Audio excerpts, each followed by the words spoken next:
All right, this update is brought to you by Anderson Plumbing, Heating, and Air. Last night, Game 3 of the World Series, longest World Series game in history. Dodgers unfortunately won it in the 18th inning thanks to a Freddie Freeman walk-off homer. Very familiar. Dodgers now have a 2-1 series lead. Game 4 tonight at Dodger Stadium. And reminder, SDFC takes on Portland in Game 2 of the quarterfinals of the MLS Cup on Saturday night. That match can be heard on our sister station, Jammin' 95.7, because the Aztecs will be right here on San Diego Sports 760 against Wyoming. Pregame for SDFC starts at 6 p.m. with kickoff at 6:30 on Jammin' 95.7. Need HVAC this month. Get 0% for 18 months on a new system. Schedule your free proposal at AndersonPHA.com. Anderson, fast, reliable, wow. Freddie ends an 18-inning classic in Game 3. Freddie Freeman, Mr. World Series, ends the marathon at midnight. Plus the latest on the Padres' search for a manager. Now live from the San Diego Sports 760 studios, it's Jon and Jim. What's going on, San Diego? Jon and Jim on a Tuesday. I like how big voice guy there. It just shows you where things are at right now here in San Diego. You got the Dodgers winning. I mean, if you are an unbiased viewer, probably one of the most epic games you'll ever see in a World Series last night. That's only if you're an unbiased viewer. If you hate the Dodgers, like most of America does, that game sucked. But it's just, you hear big voice guy there. Like, oh, Dodgers win Game 3 of the World Series in 18 innings. Freddie Freeman walk-off homer. And the Padres are looking for a manager. It's like things could not be farther apart as far as where the Dodgers are at compared to where the Padres are at. Now, obviously, yes, the Dodgers in the World Series, Padres are not, but still, how far away this Padres team feels from the Dodgers and, even like the Blue Jays who are in the World Series, and it's just the Phillies. It just feels like they are so far away from competing with those teams because once again, we're sitting here and we're talking about another manager. Now we'll get into that. There's like no new news. So we'll update you on the no news later in the show. By the way, Jon will be coming today. Jon, he has some errands to run. He's going to be here around 3-ish or so. We'll see if that actually holds up. But Jon will be making an appearance. He'll be on the show later this afternoon. But I mean, hopefully with snacks, Jon. Yeah, Jon. But here's the thing, Brent. You ask Jon for snacks. Me and you, we know what good snacks are. Jon, he would bring like dried bananas and I'd eat that. As long as he's not bringing tofu or something. He'd bring like raisins and I don't want raisins. Like a dried apricot. I mean, those aren't snacks, Jon. Those aren't snacks, Brent. I'm talking like they are if you're a toddler. Right. We're not toddlers. We're men. Sometimes I eat like a toddler. So. True. But anyway, Jon will be here later in the show. We'll start with last night. I mean, the series is over. Like I'm again. That was the most predictable outcome you could ever see coming. That game, I know that it's going to go down as a quote unquote classic, right? 18 innings. I think it was the longest World Series game ever played. Correct. Ends in a walk-off home run by who else? Freddie Freeman. Ohtani gets on base 9 times. He's 4 for 4 with 4 extra base hits, 2 home runs, and 5 walks. I mean, I hate the guy, but I got to give him props. Like, it's ridiculous what he's doing. But that game was so predictable. As soon as the Dodgers tied it up, when Ohtani hit that game-tying homer in the 7th inning, we all knew it was going to happen. It was just we had to wait for it to happen. Now, unfortunately, we had to wait freaking 4 more hours for that to happen because the game was damn near 7 hours long. But I don't know. I just felt like watching that game after Ohtani tied up in the 7th, it was inevitable. Like the ending of that game last night was as predictable as it comes. And I actually thought that for, having a manager that completely butchered that game, for them to hang in as long as they did, to have Eric Lauer out there, former Padre, known Dodger killer, to actually give the Blue Jays a chance. I mean, that was impressive, even though their manager, John Schneider, just completely butchered that game. I mean, like textbook butcher that game. Now, the George Springer injury, that's something that nobody could have predicted. And that's just as unfortunate as it gets. And of course, it's another break for the Dodgers. But we had like a majority of the extra innings last night where the lineup for the Blue Jays, other than Vladimir Guerrero Jr., was like a quad A lineup because he took out Bo Bichette for a pinch runner. He took out Kirk for a pinch runner. So there's 2 legitimate bats in your lineup that you don't have. You lost George Springer. I mean, it wasn't even a fair fight. I mean, the Dodgers, like I said, I give the Blue Jays credit for lasting as long as they did because that thing should have been over in like the 12th. Instead, Blue Jays, for as long as they could, got that to the 18th. And you knew that the Dodgers were just going to end it. You just knew it. They had too much firepower. They're not making, substitutions for pinch runners because why would they? So John Schneider, he shot his shot and he missed terribly, and it ended up backfiring on him. I mean, I think there was one moment in extra innings where the Blue Jays had a runner in scoring position. And of course, I think it was in the 17th inning. And 2 on, 2 out, a guy that nobody's ever heard of for the Dodgers goes out there and pitches beautifully. Of course, he's throwing 98. I want to feel like the 13th they had bases loaded, but they didn't get nobody in. Maybe. I mean, the game was just so long. Because I was hoping that was one of those times. I think I was out walking my dog and I checked the game cast and they had bases loaded. And I'm like, oh, here we go. Just get a run somehow. And then it was just all of a sudden the bases went empty and it was like top of the 14 or the bottom of the 14. Yeah. It was, I don't know. Maybe it's just because I hate the Dodgers, but that game wasn't like enjoyable to me. I don't know, like 18 innings sitting there for 6.5 hours. Well, see, that's the downfall with the extra innings stuff with and no ghost runner. Yes, it's not going to go like it does in the regular season.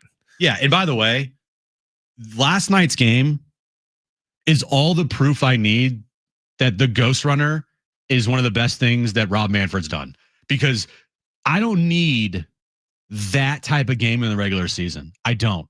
On a Tuesday in July against the Colorado Rockies, I don't need a game going 15, 16, 17 innings.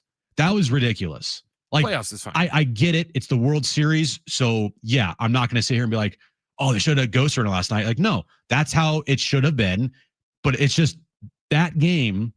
If any old timer out there or anybody that's like, oh, I hate the ghost runner, Exhibit A, last night's game, that is not something I want to see in the regular season ever.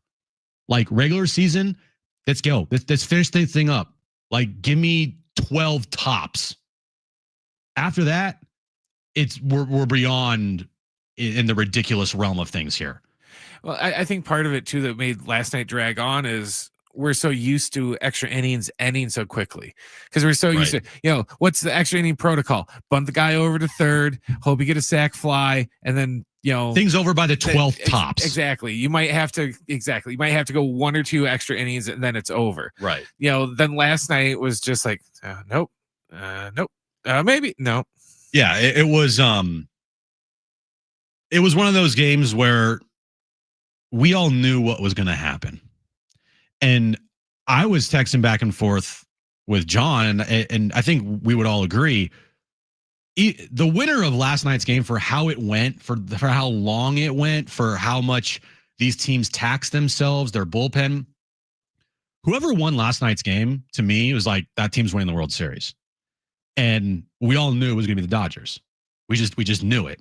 And we didn't know when it was going to happen, but we knew how it was going to happen, and it happened. I mean, I thought it was going to happen after Kershaw got out of that bases loaded jam in like you're right, in like the 12th or whatever. And by the way, I forget who was at bat for the Blue Jays, but dude swung. I mean, come on, man. You're not, stop trying to be Luis Ariz. Like, you swung a ball 3 straight times. Like, come on, give me a break. But we all knew it was going to happen. It was inevitable. And last night, to me, the World Series ended last night, because I don't see, Brent, I don't see a world how the Blue Jays come back here. I don't. You lost George Springer potentially for the series. I haven't checked the lineups today, and I haven't seen an update on him, but he's supposed to get an MRI. He immediately left the game. Not good news. Dodgers have the superior pitching. Their bullpen has decided to turn into the best bullpen in baseball. Guys that the Dodgers don't even want in the game were in last night throwing like 102 miles per hour. This thing's over. It is over. And I said this weeks ago, that the sooner we just accept it, the sooner we can just move on, and the sooner we can just, let all these loser Dodger fans get in our mentions and pretend like they matter, and we can just move on. Right? This thing's over. It's over. The World Series is done. All right.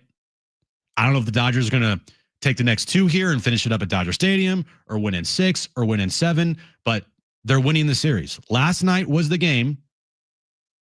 Whatever team won had the upper hand. And if it was the Blue Jays, I still think the Dodgers could have won the series.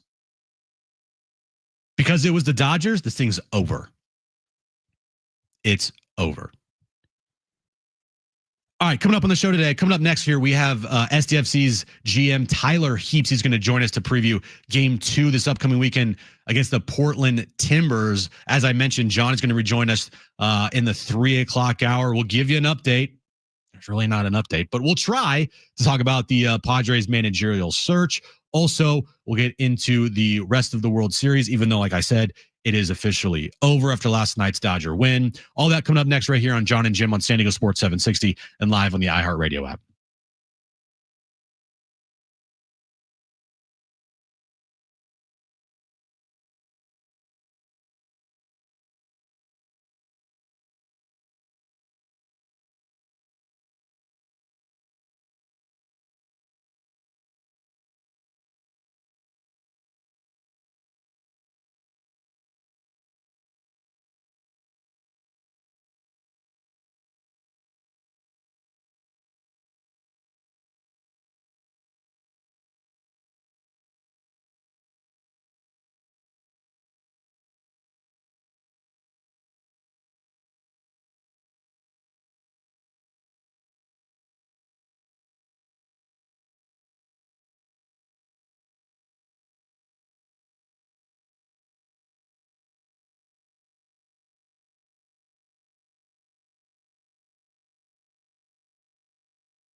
All right, back here on Jon and Jim. Just a reminder, SDFC takes on Portland in game 2 of their series.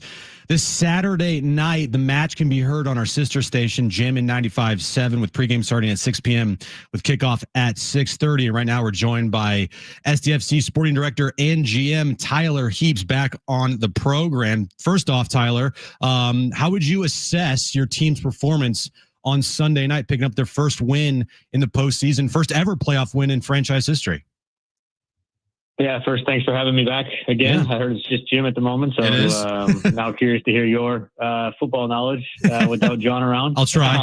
But no, I thought it was a great performance. I thought first and foremost the spectacle was phenomenal, from the pre-match festivities to everybody in their seat well before the kickoff to the atmosphere throughout. And I think the performance, particularly in the first half, was a really strong one where we got 2 goals. I think we could have got a couple of more and had to hang on a little bit in the second half, but still I thought we did so in pretty clinical fashion. So looking forward to getting back up there on Saturday, but step 1 of the process done and got off to a good start. Yeah, and when you get into the postseason, it's not about style points. It's like, it doesn't matter how you get the job done, just get the job done. I know you mentioned, and at watching that match, I mean, there's a lot of goals probably that were left out there. Probably should have scored 4 or 5 goals, but at the end of the day, as long as you score another one more goal than your opponent in the postseason, it really doesn't really matter. Yeah, and I think that's where there was kind of this sense of a little bit disappointment from the group in the locker room after the game, because I think we could have scored quite a bit of more goals in that. And it's a testament, though, that we did create a lot. But in the regular season, goal differential does matter, and sometimes you are upset about those. But to your point, the postseason is you just got to get through 5 games. And so we can kind of say, look, there's 1 down now. Hopefully we can go to Portland and put together another performance, which we know we can do because we have that recency that we were able to go and do that. And I think it's pretty similar status quo for us as we go throughout this whole postseason. I think if we can get up on teams early, we're a really difficult team to play against, because then they have to start coming out of their shape a little more. You saw this in this game, but teams then start to go in a little bit more aggressive in the tackles, and that can cause them problems too. But if we can start to create space in behind teams, I think we can really run up the score on them.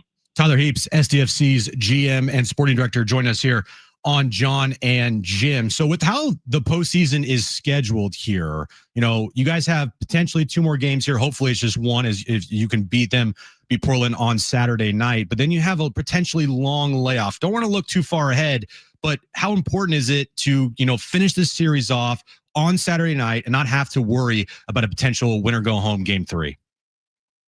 Yeah, the scheduling is a challenge. It's a challenge for a number of different reasons. When you talk about consistency, when you talk about trying to stay in a rhythm, in that 3-week break, if we do and are to advance, there's an international break. So you have 7 or 8 guys that are going away with their country and then coming back to play in a very pivotal single elimination game after that. But what I think that we do a really good job is that our training environment is a really high level and it's really competitive. And so I think that will give us an advantage. We do have a couple of guys that are banged up. So if you do get that time off, you're able to get some of those guys back into full fitness, which hopefully will get us ready to go for those games. But right now we're just focused on this weekend.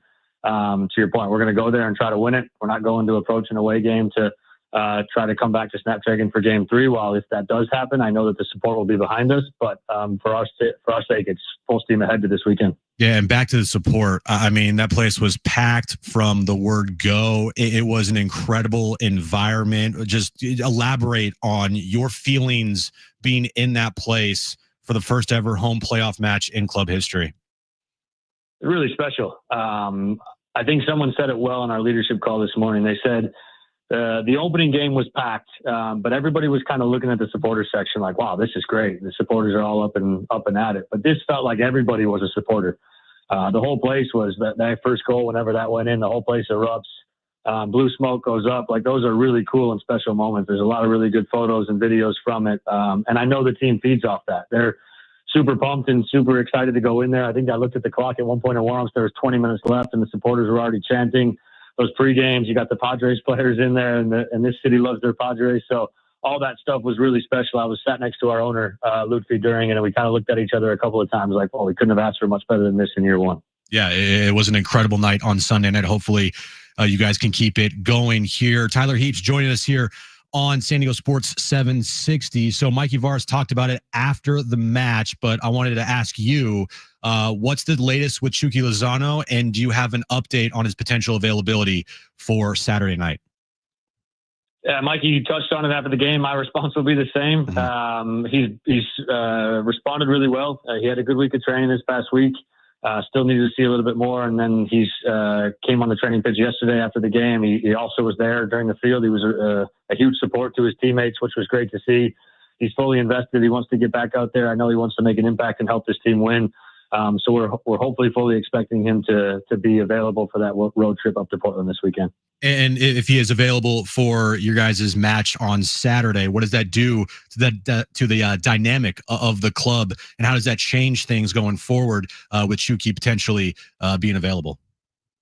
I think he's another really quality player that we get to add back in the group. For us, we see it as a massive positive. He's somebody that has different qualities than what we have. We have played really well in the last couple of games, but he is a special player, and he adds some of that specialty when he's involved. So let's see how the training week shakes out. But I do like having him back in the squad is a huge lift for us. We see it as a massive positive. And if he's committed to fully helping the team win, he'll be there this weekend. Tyler Heaps joining us here on Jon and Jim. So as we talked about, just it doesn't matter how, there's no style points here in the postseason as long as you pick up the win. That's all that matters. But still, working on some things for game 2 is what the team is and the club is going to be doing for this week. So after your first match here, what are some things that you like to see in game 2 that you hopefully, can see the team improve on here? And hopefully you guys can finish off Portland on Saturday night. Yeah, it's consistency. I think when we play at a really high level, which that 15 to 20 minutes with tempo, when we play together as a collective, when we're close to each other, when we're playing those short passes, we can really pick teams apart. When we start getting a little bit bigger in our shape and start to play a little bit more expansive balls when we're not in positions to do so, I think that's when we give teams a chance. Portland is a team that has a tremendous amount of athleticism. You see it on display whenever they're able to counter on the goal that they did score. So if we can just continue to stay consistent in what makes us good and special, and that's what we want to see when we go back to Portland. We're going to go into a hostile environment there. They've got a tremendous support. They'll for sure be up for it, considering what we did to them last time when we were there. And they're playing for their lives. And that sometimes makes you play a little bit different. So for us, it's about controlling what we can control, making sure that we're on the ball, making sure that we're trying to take the crowd out of it. And then it's about taking your chances when they come. We were fortunate that Oni was able to do that early on, and then what a goal by Dreyer just right after that. But if we can kind of start to build off of that and start to take these chances that we know we're going to create, I think we should be just fine. Yeah, isn't it very fitting that Valakari, scores the first ever playoff goal for you guys? He also scored the very first, I believe, home goal for you at Snapdragon Stadium. It's just very fitting for you guys, right? Yeah, he's going to be the answer of a lot of trivia questions in the future. And I think you're pretty safe off right now if you answer Valakari or Dreyer if there's a question about San Diego FC goals in their history. Yeah, and you guys are, experienced a lot of firsts this year. Obviously, it's your guys' first year in MLS. But at what point this year did it just like that kind of go to the side of like, wow, this is our first, and then okay, we have a job to do here and make sure that you guys stay on track. And yeah, we'll talk about the first and everything, but at some point I'm sure that it just, okay, this is work as usual, right? Yeah, but the crazy part is we still have first, right? I know. Now we're going on the first away playoff game, and then hopefully it's a first playoff series win. And I think what has been really impressive is the fact that the group, the staff and the players have been able to stay just consistent and be able to not let any occasion get too big. Because again, the same approach that we went into that playoff game, we didn't look like that was a different game. That was the same San Diego FC that this city has seen all season. And that's what we want to do because that gives us the best chance to compete for a championship. And so these are all still first, which is crazy to say because we've been doing this for 10 months. But the group has stayed really well grounded and they've really just went full steam ahead for what we've asked them to do. Well, game 2 is on Saturday night in Portland. STFC has a 1-0 series lead. Just a reminder, you can listen to that match right here on our sister station, actually, 95.7, Jam and 95.7. 6 p.m. is when our pregame coverage starts. 6:30 is when match day gets underway. Tyler, thanks for joining us. Good luck this weekend, and hopefully we talk to you upcoming here as you guys hopefully advance here in the MLS Cup playoffs. Thanks for having me. All right, Tyler Heaps there. Sporting director and GM of SDFC. All right, coming up next, the update you've all been waiting for. The Padres managerial search. Ooh, I'll give you an update coming up next right here on Jon and Jim on San Diego Sports 760 and live on the iHeartRadio app.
All right, this update is brought to you by Anderson Plumbing, Heating, and Air. Last night, Game 3 of the World Series, one of the longest World Series games ever, 18 innings. Unfortunately, we all knew it was going to happen. Freddie Freeman hit a walk-off homer in the bottom of the 18th to give the Dodgers a 6-5 win and a 2-1 series lead. The series is over, but they're still playing games, and Game 4 is tonight at Dodger Stadium. And a reminder, SDFC takes on Portland in Game 2 of their quarterfinals of the MLS Cup on Saturday night. That match can be heard on our sister station, Jammin' 95.7, as the Aztecs will take on Wyoming right here on San Diego Sports 760. Pregame for SDFC will be at 6 p.m. with kickoff at 6:30.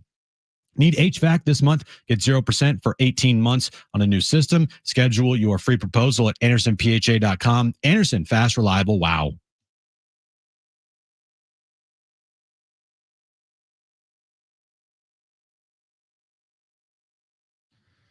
right, back here on Jon and Jim. Thanks to Tyler Heaps for joining the show. I mean, SDFC, it's a weird schedule because as he was talking about, like, one, you want to finish off a series as quick as possible in any sport. You don't, I mean, except for football because it's just a one game, and March Madness is just one game.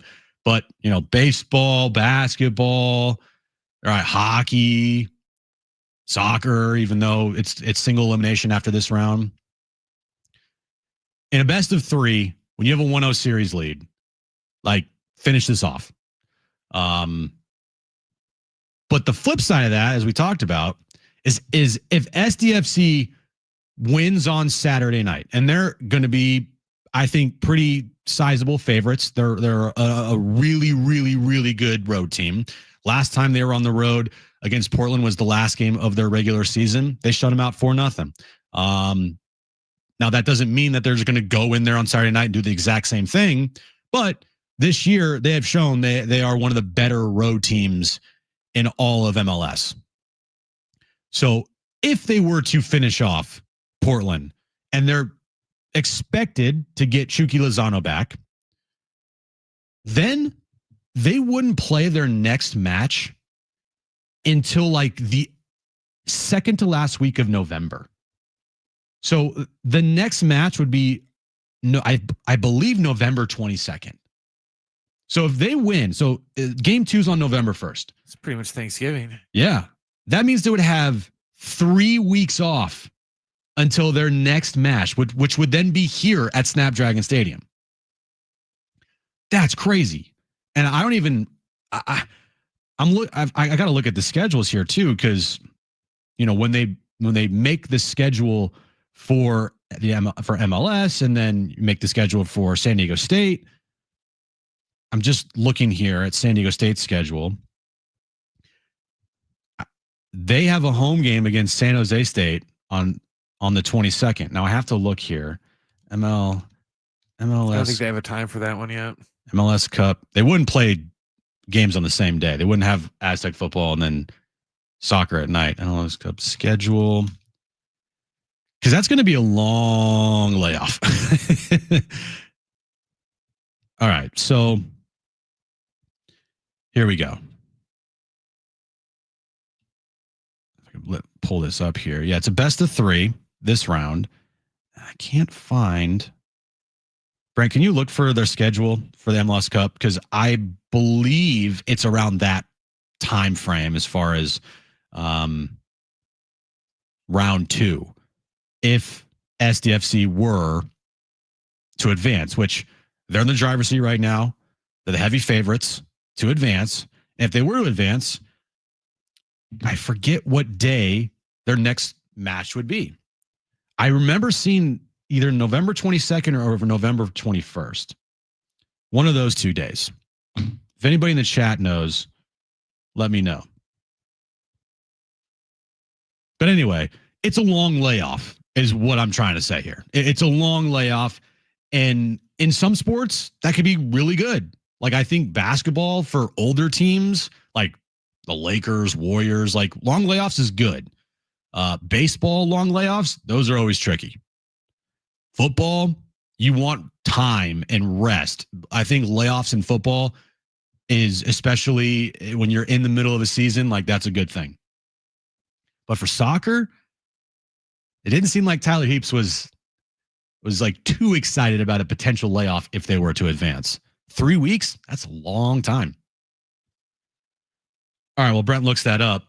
Here's the update. It just says TBD. TBD? Well, it's around that time frame. It's like a 3-week layoff almost. I don't know the exact days for that, but it's around that time. All right, guys, you ready for your Padres managerial update? Here we go. Can I get a drum roll, please, Brent?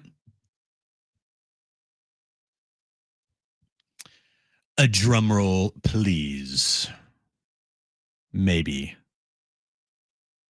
Looking for the drum roll. There we go.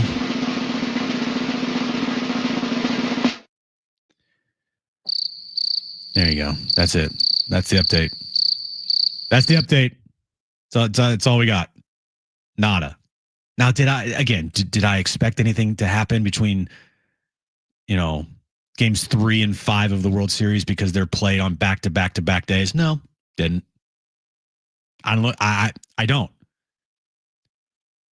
But it's not that we haven't heard the Padres announce a manager. I never thought the Padres were going to announce a manager, and frankly, they weren't going to on any days of the World Series. But the fact that we haven't heard this guy's emerged as a candidate or this guy's emerged as a candidate, nothing. It's crickets. It's so what's going on down there, guys?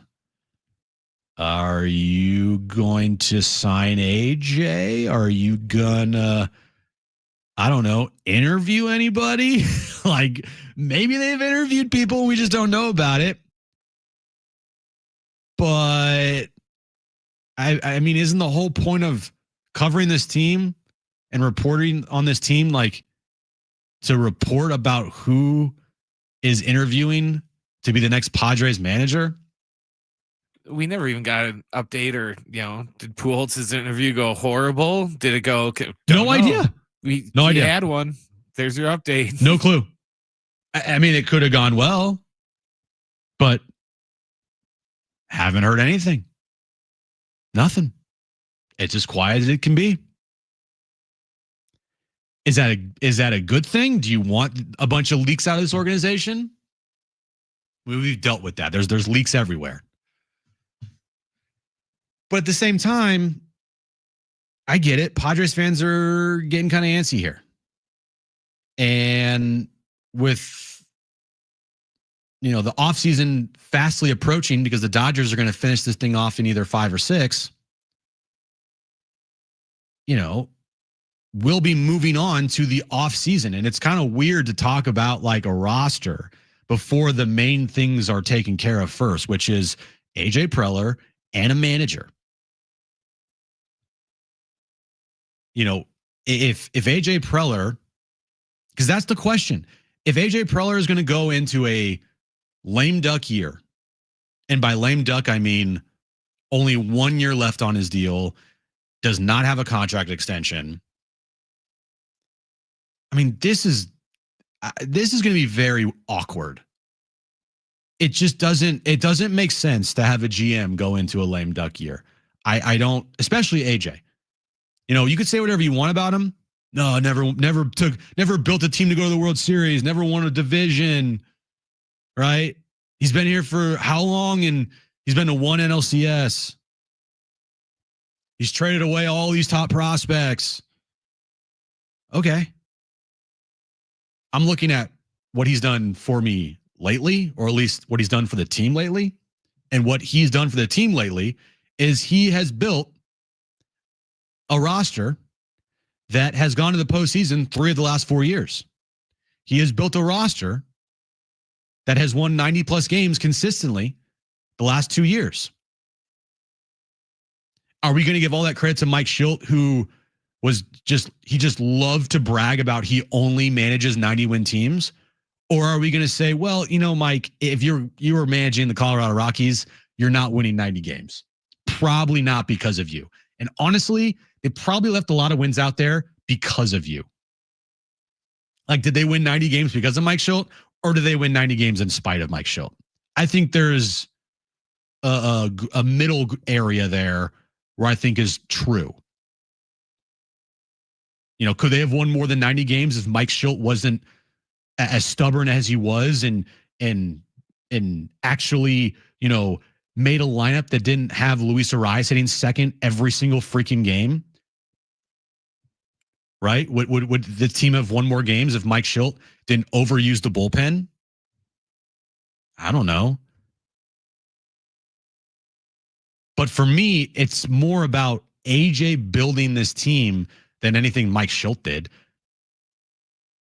Like, the players are the ones that go out there and win baseball games.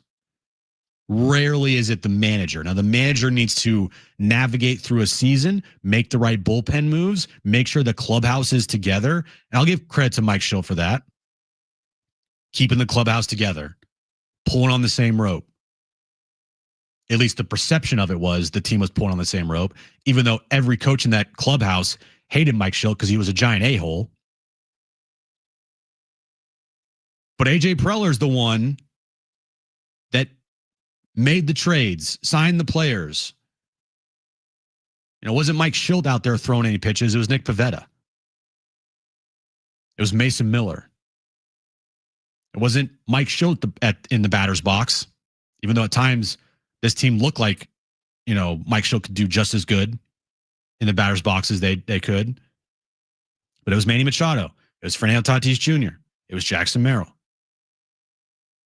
So the resolution on AJ has to come no later than whenever the GM meetings are, which are pretty close to right after when the World Series ends, which is like the first or second week of November.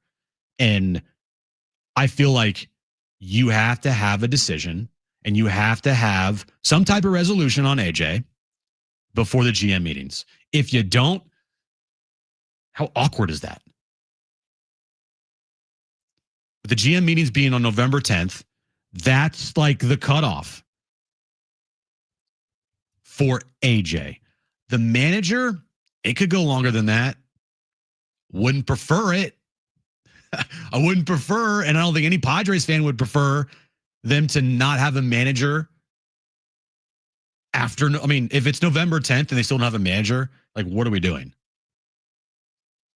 And if it's November 10th and we still don't know if AJ has signed a contract extension, what are we doing? I believe they're going to sign him to a contract extension. They have to. There's no other choice here. None. Because if they were going to move on from AJ, they should have done it by now. Because the clock is ticking. Once this World Series ends, the Dodgers win the World Series again for a second straight year, the offseason is underway. Like, it's go time. And if you don't have a resolution on AJ, and if you're even thinking in the slightest bit, maybe we can move on from AJ, that to me would be just such an awful move. Just such an awful move. So the countdown is on. November 10th. That's the date. If there's no resolution by November 10th, we got problems. And if there's no resolution on November 10th or before November 10th, and they are conveying to the fan base that, oh, AJ's just going to go into the year, under his current contract. Okay. That's awkward and weird. I'm sure the new manager will love that. Just get it done. This World Series is going to end by the end of the week. Okay? Probably on Friday or whenever game 6 is. I think game 6 is on Friday. There's an off day on Thursday. I know that. Because that's the day I said the Padres would announce a new manager. That's the timeline of things here. You're not going to see anything today. You're not going to see anything tomorrow. Thursday at the earliest. And if nothing Thursday, then you're not seeing anything until next week. Because there is no shot that any team's going to be allowed to announce anything during games 6 and 7 of the World Series. Not happening. So there you go, November 10th. I'm not saying it's a drop dead date. I'm not saying that if nothing is done by November 10th, then the franchise is going to cease to exist. But I do feel like that's a date that we have to all look at, is if there are still unresolved things in this organization, especially with AJ and a manager, that's when the GM meetings are. That's going to be weird. Get it done. All right, coming up next, CBS Sports has released their top 100 players in college basketball for the upcoming season. How many Aztec players are on that list? There's a couple. I'll tell you who those players are coming up next on Jon and Jim on San Diego Sports 760 and live on the iHeartRadio app.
All right, back here on Jon and Jim, we have an update on Jon. He is en route, on his way. He says he'll be here at the top of next hour. So if you're sick of me and Brent and want Jon, you're in luck. He's going to join us at 3 o'clock. He'll be back in the studio for the show. So CBS Sports released their annual list of the top 100 players in college basketball for the upcoming season. And I must not know a lot about college basketball because I don't know who Braden Smith is. Not ringing a bell. Who's he play for? Purdue. Yeah, I don't know. He's a point guard. He's a senior. CBS Sports says he's the number 1 player in the country. See, that's the thing that it's hard to tell these days because with NIL and the transfer portal and everything like that, he could be on his 4th team. That's why I don't really remember his name and it doesn't seem familiar. Smith is a reigning Big Ten Player of the Year and the only consensus first-team All-American to return to school. Oh, okay. He's a 6-foot point guard, and he averaged 16 points and 9 assists last year. Okay. Number 2 on the list, Darren Peterson, Kansas, freshman. Number 3, JT Toppin, Texas Tech. Is he related to Obi Toppin? Obi Toppin? Maybe. And number 4 on the list, Cameron Boozer has to be related to Carlos Boozer. Power forward for Duke, freshman. Oh, that's his kid. Yeah, has to be. I'm like, there's no shot that a Boozer that is going to Duke isn't related to Carlos Boozer. So then, as you look down the list, you're like, all right, where is the Aztec players on this list? And there's a couple. Carlos Boozer actually has twins. He's only one of them. Wow. So, who do you think's on this list, Brent? I'm going to say there are 2 Aztec players on this list. Who do you think those 2 players are? Miles Bird and probably Magoon. You are correct. Miles Bird and Magoon Guath, both on the top 100 player list for college basketball this upcoming season. Who would you say is higher, Magoon or Miles Bird? I would think Bird would be higher, but they might put Magoon higher though, because they put big value on him. Magoon Guath is sitting at number 81. Okay. Miles Bird, 47. Oh, wow. He made top 50. Top 50. Miles Bird, according to CBS Sports, is a top 50 player in college basketball this year. Magoon Guath, still 81st. Yeah, that's good. That's really good. And, the potential that Magoon has is easily a top 50 player in college basketball. But my guess is why he's 81st. He got injured at the end of last year. He's starting this year, recovering from injury. And if he performs this year, obviously he's going to probably jump to the NBA. But maybe they just need to see a little bit more from Magoon. So I think that's pretty cool. Miles Bird sits at 47. Magoon Guath, 81st. So the Aztecs have 2 players in the top 100 on their team. And if I'm just looking at what it says here, just scroll down.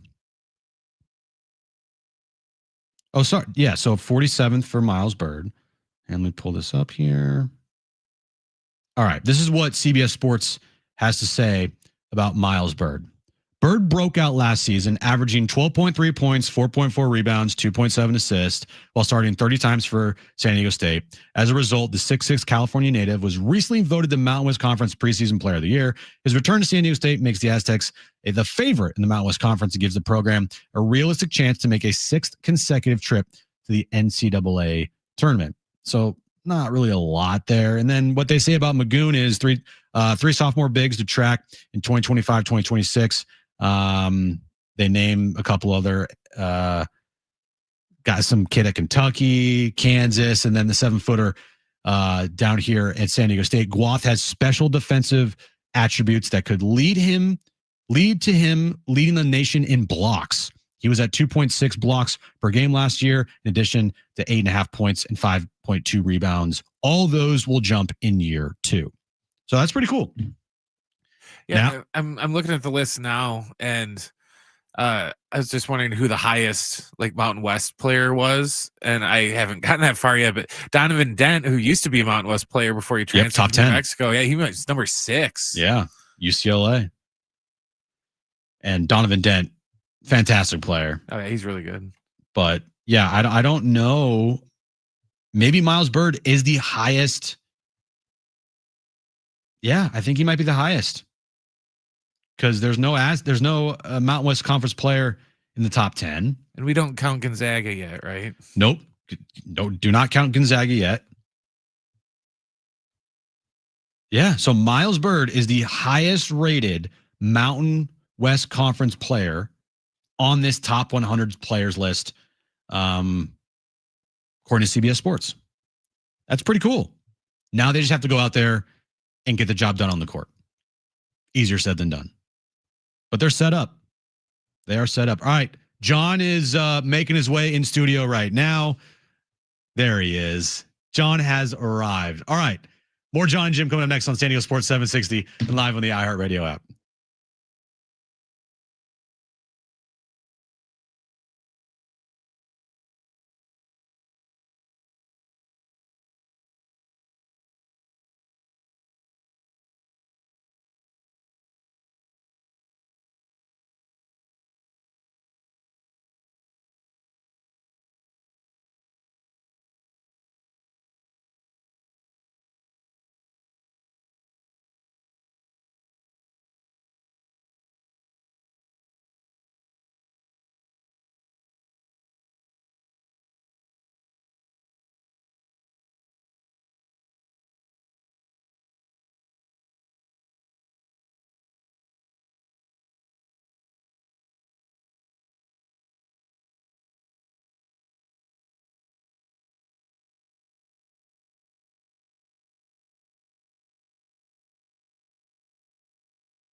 All right, this update is brought to you by Anderson Plumbing, Heating, and Air.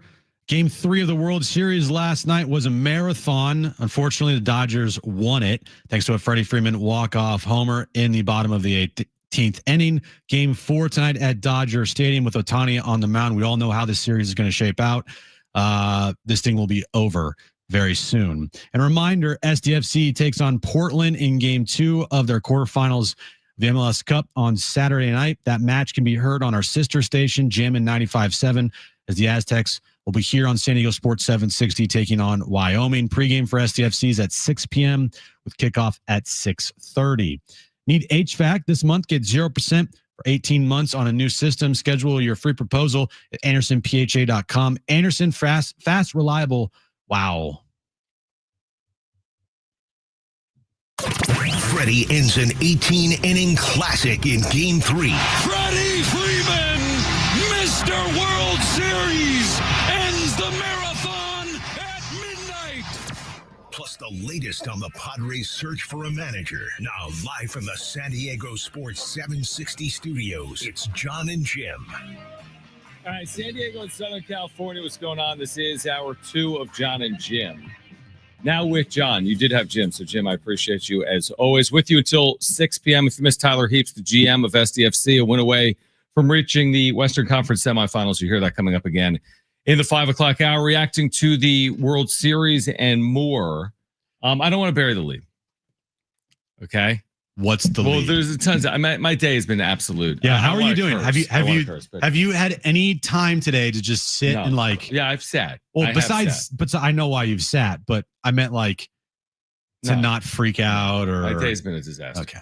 But one thing to the next. Now you're with me. And now with you. Yeah. No, it's good to be here. It's good to get away from things that actually matter in real life. Wait, what? We treat sports like life and death, but you know what I mean. It's good to get away every once in a while. This is a retreat. I will say this, and I want to talk about my trading cards in a second. But honestly, after watching all 18 innings yesterday, and I know you've been talking about the World Series, after watching this entire game, which so few people in the country really did, but we had the benefit because we're in the West. Yeah. Like if I was in, Des Moines, or if I was in Chicago, if I was in Philadelphia, like I'm not doing it. I'm not, unless it's my team, I'm not up till 3:15 in the morning, right? 3:15 not is doing 3:15. No. What time did the game end? 11. No. It was past, right? No. I think it ended. I think it ended like right before midnight. Okay, right before midnight. You're right. So let's say 2:50 Eastern. Because I remember texting you. I'm like, this thing's gonna. This is 3 a.m. in Toronto, and then like 2 seconds later, Freddie hits the walk off. I was so that saying like in poker, you're so pot committed. You're all in. Like I could never get to keep watching. In the 16th, 17th inning, and I'm sitting there and I'm like tired, and I'm like, now I'm eating stuff I don't even want to eat because I know I'm going to go to sleep when the game's over, but I don't know when the game is going to end. Mm-hmm. So you're so far in. I don't know what it would have taken for me to actually go to sleep. I don't think I would have. Because if the game was in the 24th inning, I'd be like, you know what, 24th, let me hit that. Like, you're not going to go to sleep at that point. But no, you'd be a sicko to watch it, and I was a sicko. I mean, I watched the entire game. I was going to watch until that damn thing was over with. I mean, and honestly, even though I knew how it was going to end. And honestly, Blue Jays, shame on you. And like umpire in the second inning, shame on you. Like the Blue Jays had so many chances to win that game, and they didn't. That's neither here nor there. But here's my point. After watching that whole thing last night, I don't know if you said this in the first hour or not. I'm out on Game 4. It's I'm over. done. It's over. I do not want to watch Game 4. It's over. I pray that the Blue Jays do something. And I mean, they've looked good at times. Like they've hung in this series. They haven't been like overwhelmed, but you can't waste opportunities against good teams. Now I just don't want to watch Game 4. After you knew Game 3 meant everything when it goes 18 innings. You can't lose a game that goes 18 innings. I think that I said this to start the show. I thought that John Schneider managed that game horribly. Well, give me one or two. Where do you first go with that? I go with all the pinch runners he used for his big bats. Now, obviously, nothing he could have done about the Springer injury. No, he couldn't do anything about that. Yeah. So that kind of screwed him there. But he pinch ran for Bo Bichette and Kirk and Barger. Yeah. And the players that replaced those three guys collectively went, hold on here, 0 for 7, 0 for 11 in extra innings. 0 for 11. Barger and Kirk and Bichette all had multiple hits in the game. And Schneider decided to take all three of those guys out for pinch runners. For speed. As if it even mattered. So you had like 5 or 6 straight innings other than Guerrero and maybe Varsho. You had nothing in that lineup. That was such a mismanaged game by John Schneider. The fact that the Blue Jays hung in for as long as they did is kind of a credit to them, but they fell on their own sword, and this thing was going to end the way it ended last night. We just had to wait for it to happen. Yeah, think about the moments in which they like failed to come through in those massive spots, and then like the batters that were due up when they didn't come through. Like when that runner was thrown out at home plate and Vladdy was on deck. Yeah, ridiculous. And by the way, like I get trying to score the go-ahead run at Dodger. Like it's a decisive game 3. I get being aggressive, but you can't be idiotic. Yeah. Like there is a difference between being aggressive and being stupid, and they were stupid a number of times. Now, I will blame the umpire in the second inning.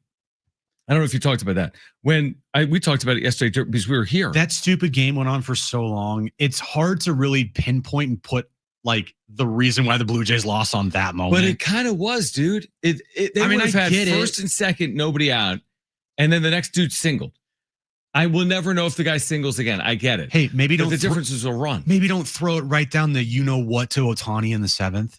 Yeah, but I'll give you another example. I'll give you another spot. Right? I mean, yes, that's true. And I think the pitch that Freeman hit out was a 92-mile-per-hour fastball. Just right down the center of the plate. I mean, that's like what are we doing? Obviously, but what about Kershaw comes on like it's an all-star game? Like, hey, we need to get Kershaw into this game. Ball 4. Let me swing at it. Multiple 3 times. Ball 4s swung at in it. So it was like, it was a perfect storm, and that's what the Dodgers needed to win. Now, I'll say this happens all the time in sports. How do you overcome that if you're Toronto? It's over. It feels like a complete like domino effect at this point. How could you possibly overcome that? The series is over. You get to a point in last night's game where they were even talking on the broadcast. And look, I almost said Joe Buck. Joe Davis and Smoltz, I think, are really not good. Smoltz at one point last night, I even texted you about it. Forget who was pitching for the Blue Jays. He's like, if he hits it out, he hits it out. Yeah, I think it was Hoffman in the extras, and he's facing Mookie, and Smoltz goes, "You don't want to miss middle in. If Mookie hits a home run on the outer half of the plate, you live with it. You live with it." I'm like, no, you don't. No, you don't, because that's a walk-off home run, you moron. Right. Anyway, There was a point in that game in extra innings where whoever won that game had the clear, and I mean clear, upper hand. If the Dodgers win, obviously they won it. Dodgers won it last night. To me, they're winning the series. I don't have any doubt that they're going to not win. Like, they're going to win it. If the Blue Jays were to win last night, I don't think it changes anything. I still think that the Dodgers would have won the series. That's what I'm saying. So it doesn't even. I'm with you. But the Blue Jays would have had a better shot to beat the Dodgers. Yes, of course they would. But you texted me this, and I agree. It's like, if the Dodgers win this game, the Dodgers are winning the World Series. If the Blue Jays win this game, the Dodgers are winning the World Series. Now, honestly, that's how I would have felt. Right. Now, would we have had the false hope? Absolutely. Yeah. But are you telling me that the Blue Jays after last night are capable of winning 3 of the next 4 games? No shot. I mean, they'll be fortunate to get it to Toronto, obviously, at this point. Look at the starting pitching that they're facing. And this whole, the Dodgers bullpen, if you can get to the bullpen, they're going to be susceptible. What about last night? Like, when you go that many innings without scoring, they had a 4-2 lead when? In the 4th inning? They scored 1 run in the final 14-plus innings of that game. It's just, honestly, I'm glad I'm not a Blue Jays fan. Oh my! But I'm also like looking at it through the prism of being here in San Diego. We've said this a lot here recently. Like, how can you not look at this through the lens of San Diego and be like, have the Padres ever felt farther away than this? I know that they're not a 60-win team. They're not the Rockies. But do you feel as if in watching the Dodgers, the Padres have any business in outmaneuvering them in a series? This is a Dodger team that's at the beginning of a dynasty. Yeah, this is a run that, unfortunately, we don't know when it's going to end. I'm not saying they're winning every World Series. That's not how sports work. But there's no end in sight to their overall dominance. Yeah, this is probably a time where you see the Dodgers win like 4 or 5 or 5 of 7, 5 of 10 even. Yeah. I mean, that's an absurd run. 5 of not, whatever it is. Like, they're going to win multiple World Series, and all Padres fans, all that they can do, unfortunately, is just wear it. And there's nothing that can be done here. And look, all lame Dodger fans will puff their tiny little chest out and, get all up in our mentions and let them have it. Right. They don't matter. This is just unfortunately the time that we are in, where the Dodgers, they're the best run organization. They have the most money. They have the best players, everything. But other than that, everything's great. But that's why what I was going to say there also with the Padres is, like, honestly, from the Padre fan perspective, I almost don't want to hear it when they hire a manager and everyone tells me, oh my gosh, what a great pick. Exactly. This is awesome. Oh yeah, I know the Dodgers have won 3 of the last 5 World Series and 2 straight and have Shohei Ohtani in year 3 of a 10-year deal, but we hired Ryan Flaherty and this thing's clicking now, boys. I can't. Like, I can't allow. I'm not gonna sell that to Padres. Do it. And I'm not gonna sell that because I think Padres fans deserve better than that. That, like, there's going to be reasons for optimism this offseason. The Padres are not the worst run organization in the sport, but they're also not the best run. But, like, I'm not going to tell you the day they hired Albert Pujols or Ryan Flaherty, everything's fixed. It doesn't work like that. There's so many steps that are necessary for this organization, and this is one of them. But there's so many steps to get anywhere near where and then you may say, well, they were close to the Dodgers in the regular season. Yeah, but this is all different. You get to this time of year and you see the sustained success the Dodgers have had in the postseason. And that's not who the Padres have been. So how are they going to get there? And I wish I had the answer. Hope. Trade for Ohtani? Pray. Ohtani. I mean, look, universal DH 7 years ago when he came over. No one hates Ohtani more than this show does. He only reached base safely, if you think about it, 9 times. Like, how did he impact the game other than the doubles, home runs, and the 5 walks, if you think about it? Remember the caught stealing? What a fool. I'm kidding. Cut him. He sucks. I think the guy's incredibly fake. I think he's phony. I think he got away with the whole gambling scandal. He had a fall guy, which is nice. But there is no denying when he's pitching, which he's going to be pitching tonight, and what he's doing at the plate, he's the best player in the sport. It's unreal to watch. It sucks because he's that good. I wish he wasn't on the Dodgers. Even if he wasn't on the Dodgers, I still, would say, hey, I think he's kind of fake, and phony. He's just like weird goober. But there's no denying his baseball skills. He's insane. And John Schneider kind of alluded to it post game. I don't know how it's going to work out for him. Probably not well. But there's this situation where Ohtani gets walked the rest of the series. Dude, I honestly, that was like the one thing I will say about John Schneider last night. That is the absolute right strategy. You get beat by him, that's on you. Yeah. Let someone. And by the way, the Padres got beat by him last year, and that was on them. Yep. And I don't want to talk about this next because of the 5 straight walks last night in extras, you have now the most idiotic, dumb people coming out saying that because of this guy again, the rules need to change. And I'll tell you why. That is the dumbest thing on the planet, because no one person like Ohtani should be getting all this special treatment, and the game of baseball should change for him. You know what that is? Well, tell me on the other side, because they already have a lot of changes because of him. I know, but this change in particular, okay, we're gonna discuss. Is just insane to even discuss. We'll discuss it on the other side. Don't go anywhere. Jon and Jim, San Diego Sports 760, live on the iHeartRadio app.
All right, Jon and Jim, San Diego Sports 760. We have homecoming tickets to give away for the Aztecs. That'll be Saturday at Snapdragon Stadium at 4 p.m. 6-1 San Diego State taking on 4-4 Wyoming. Huge game for the Aztecs coming up Saturday at Snapdragon Stadium. All right, so Shohei Ohtani reached base safely. He only, if you think about it, it was only 9 times. Right. It wasn't 10. No. So it wasn't that good of a game. I mean, it was fine. Yeah, 10 times, that's great. Yeah, 9 is like not good enough. But then you start looking seriously now, obviously.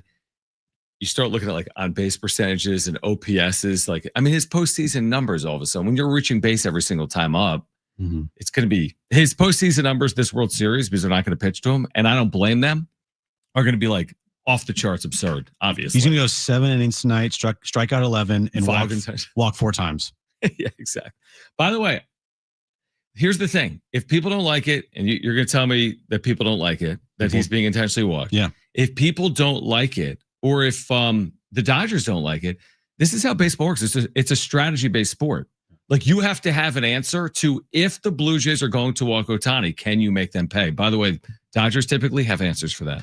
They have a lineup they can produce outside of Ohtani. Do you remember a player by the name of, what was his name? Was it Barry Bonds? Barry Lamar Bonds. Yeah, that guy. Did he ever walk in his career? A couple times. Was he ever intentionally walked in a game? Like his 73 home run season? I think one year he intentionally walked like 125 times in a season, but I could be mistaken on that one. Right. So now it's been a part of the game though for 20 plus years. Now, there wasn't social media to ruin all of our brain cells back in the day, but I don't remember people clamoring and being upset about how many times Barry Bonds was walked intentionally in seasons or in postseasons. I think people wanted him to hit lots of home runs. I think, I think Barry could be, you could argue he's the greatest hitter ever, one of the greatest hitters ever.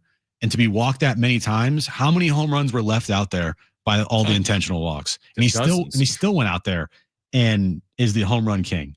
So for people that are losing their mind, and I saw it on social media in like the 16th inning last night, that Shohei Ohtani is just going to get the 4 fingers every single time now. He should. It's called professional sports, and you play to win the game. And if you have a better chance to win the game by just throwing up the 4 fingers to Ohtani, guess what? Ohtani's going to get walked. And I already can see it now. I can already see a segment on Colin's show where he's talking about this needs to change because I want to see the best player in the sport hit, and I can't believe the Blue Jays are doing this, and blah, blah, blah, blah, blah. It's like, shut up. This is professional sports. If you don't like it, too effing bad. And I do think it's crazy to think that Ohtani might not swing the bat again in this series, but I also kind of want it to happen. I kind of like it. Because that, to me, is the strategy to go here. Now, it's all based on circumstance. Now, it's not going to be easy to navigate because you have Mookie Betts and Freddie Freeman following him. The only reason they did it 5 straight times is because they could. Yeah. You see what I'm saying? Like, if it was 2 on, no one out, well, maybe they would actually walk him. They had to face him one time. Or no, they didn't. They walked him. No, they walked him. Runner on first, they walked him. I'll give you an example. Like, if it's bases loaded, 1 out, he ain't getting walked. Now, do you walk him here in the first inning today? Do you just throw up the first? I think they won't. I think they'll give him 1 at bat. See what happens. And if he hits a double, it's the 4 fingers the rest of the series. Yeah, because again, you're not losing based on him homering in the bottom half of the first inning. But as the leverage increases, now you could say your season's on the line in the bottom of the first inning for the Blue Jays. You can't go down 3-1 in the series, but you got time there. But as the game gets maximized, higher leverage situations, I completely agree with the strategy. By the way, Barry Bonds had seasons where he walked over 200 times. Shohei Ohtani has never walked more than 109 times. That was this year. That's the only season in his career in which he walked 100 times. The number of seasons in which Bonds walked 100 times, 1, 2, 3, 4, 5, 6, 7, 8, 9, 10, 11, 12, 13, 14. Ohtani has been walked 100 times 1 time. Barry Bonds has been walked 100 or more times in 14 different seasons. So don't tell me it needs to change because of Ohtani. Barry Bonds spent his whole career being intentionally walked. Maybe Ohtani gets 100 walks in this series. He may. he might. I mean, I said it in game 1, and you said the same thing. In game 1 of the National League Divisional Series last year between the Padres and the Dodgers, Mike Schilt made an egregious mistake pitching to Shohei Ohtani. I forget the exact circumstance in terms of where the runners were, but he made him pay with a homer. The Padres went up, I think 3-0. And it was like 5-1 or 4-1. No, it was early on. I was calling it Aztecs game. It was game 1. They had a 3-run lead. Yeah, they're up 3-0, and they decided to pitch to Ohtani with 2 on. I forget the situation. Yeah, that's what I'm saying. I think there were 2 on. So there was a base open and 2 outs. And they decided to pitch to Ohtani, and he had a 3-run homer to tie the game up. So I get it. Yeah. Like, what do you prefer? If it's your team, you want to see Ohtani swing, or you want to see your team win? Yeah, I kind of want to see them just walk Ohtani for the rest of the series. And just the booze, man. And I want to see everybody lose their mind. I want to see Ben Verlander have a panic attack. Oh, he will lose his mind. Because he is the biggest Shohei Ohtani fan apologist on the planet. I want to see all baseball people just lose their S because Ohtani, they're great, the greatest baseball player to ever live, is not going to swing the bat again in the World Series. That would be kind of incredible. Imagine if he never swung the bat again in a World Series in his career and played like 6 more. They just walk him. Hey, look, John Schneider, for as awful as a game as I thought he had last night, with all the pinch running things, taking out his best hitters, thought that was egregious. And I would if I was doing a Blue Jays wrap-up show, I would be ripping John Schneider to shreds. I will give him credit for walking Ohtani as much as he did, because it never came back to bite him. Even if it did, I would have praised it. And even if it did, you're right. I'd rather lose to Mookie than Ohtani, or I'd rather lose to Freddie than Ohtani. Completely agree. All right, much more on game 3. Looking ahead to game 4. Plus, again, homecoming tickets we're giving away for Saturday, San Diego State and Wyoming at Snapdragon Stadium. If you missed the GM of SDFC, Tyler Heaps, you'll hear our conversation coming up in the 5 o'clock hour. Plus, if you're on the line, if you're on hold, stay where you are. We'll get you on the other side. 877-767-4760. That's 877-767-4760. This is Jon and Jim.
All right, this update's brought to you by Anderson Plumbing, Heating, and Air. Last night, Game 3 of the World Series, one of the longest games in World Series history. Of course, the Dodgers walked it off.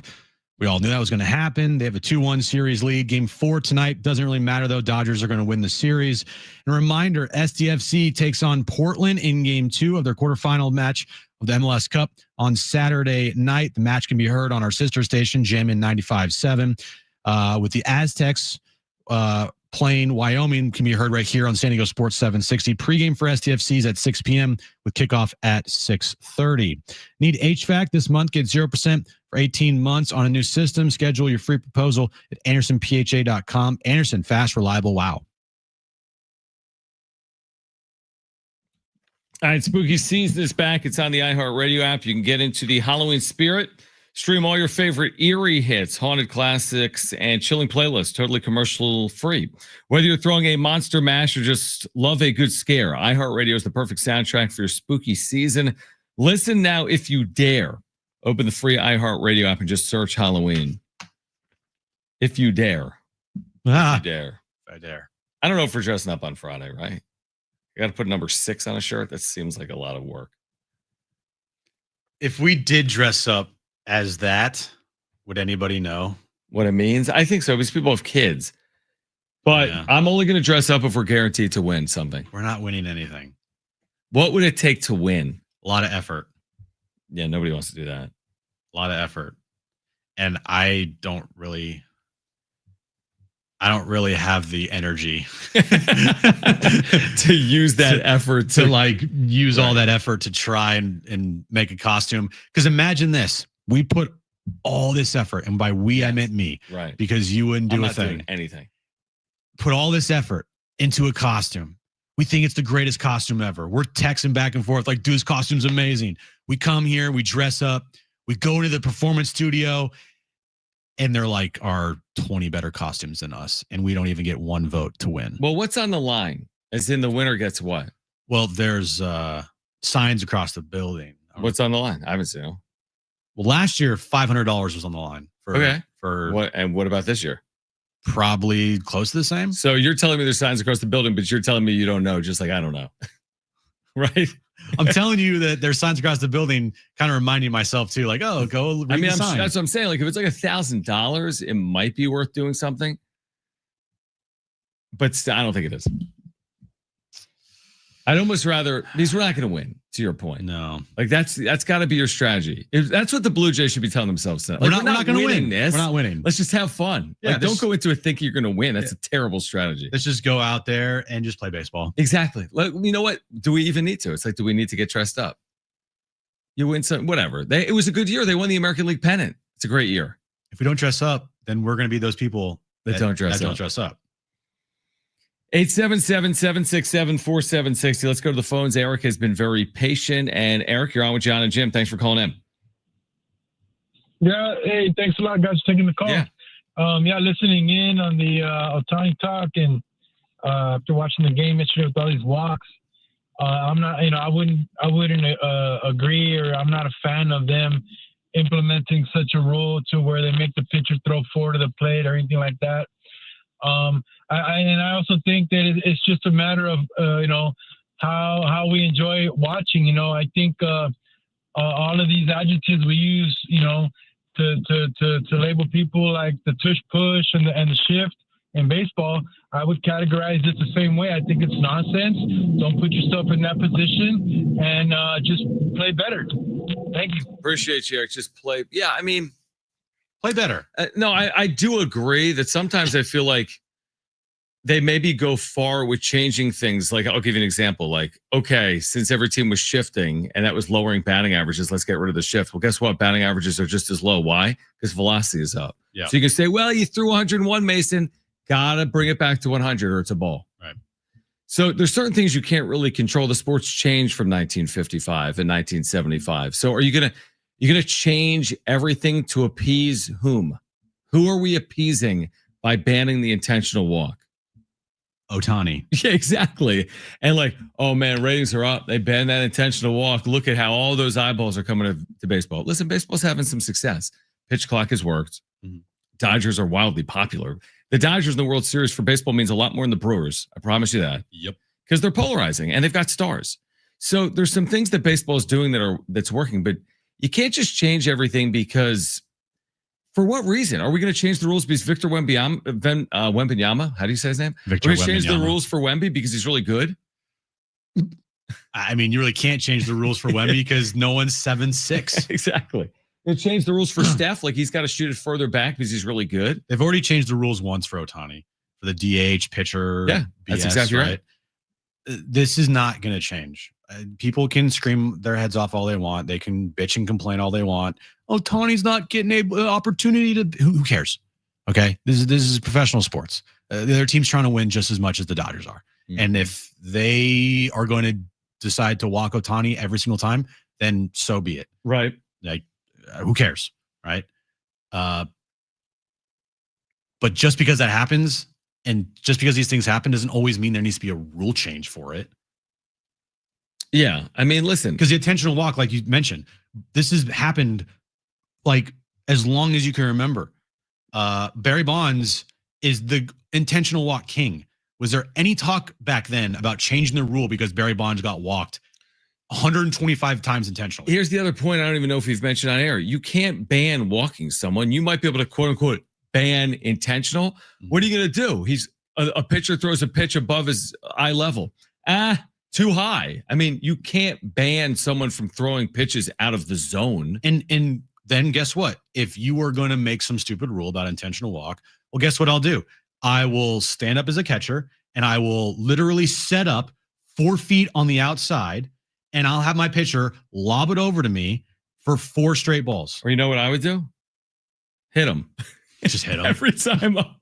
I mean, listen, my point is there's so many ways to get around it. It's such a dumb banning idea. Yeah. Oh, you can't intentionally walk someone. Yes, you can. You can just throw the ball in the dirt or throw the ball high or hit someone so like, it's a stupid thing. And by the way, and I agree with what you said earlier. You and I don't like Ohtani, but we both agree he's a great player. But he's the best player in sport. But in the history of the game, his offensive prowess he's not the best offensive player in the history of the sport. To your point, you're watching Aaron Judge right now, who's a comparable hitter. We've watched Barry Bonds. There have been Babe Ruths of the world. There have been other great hitters throughout the course of the sport, right?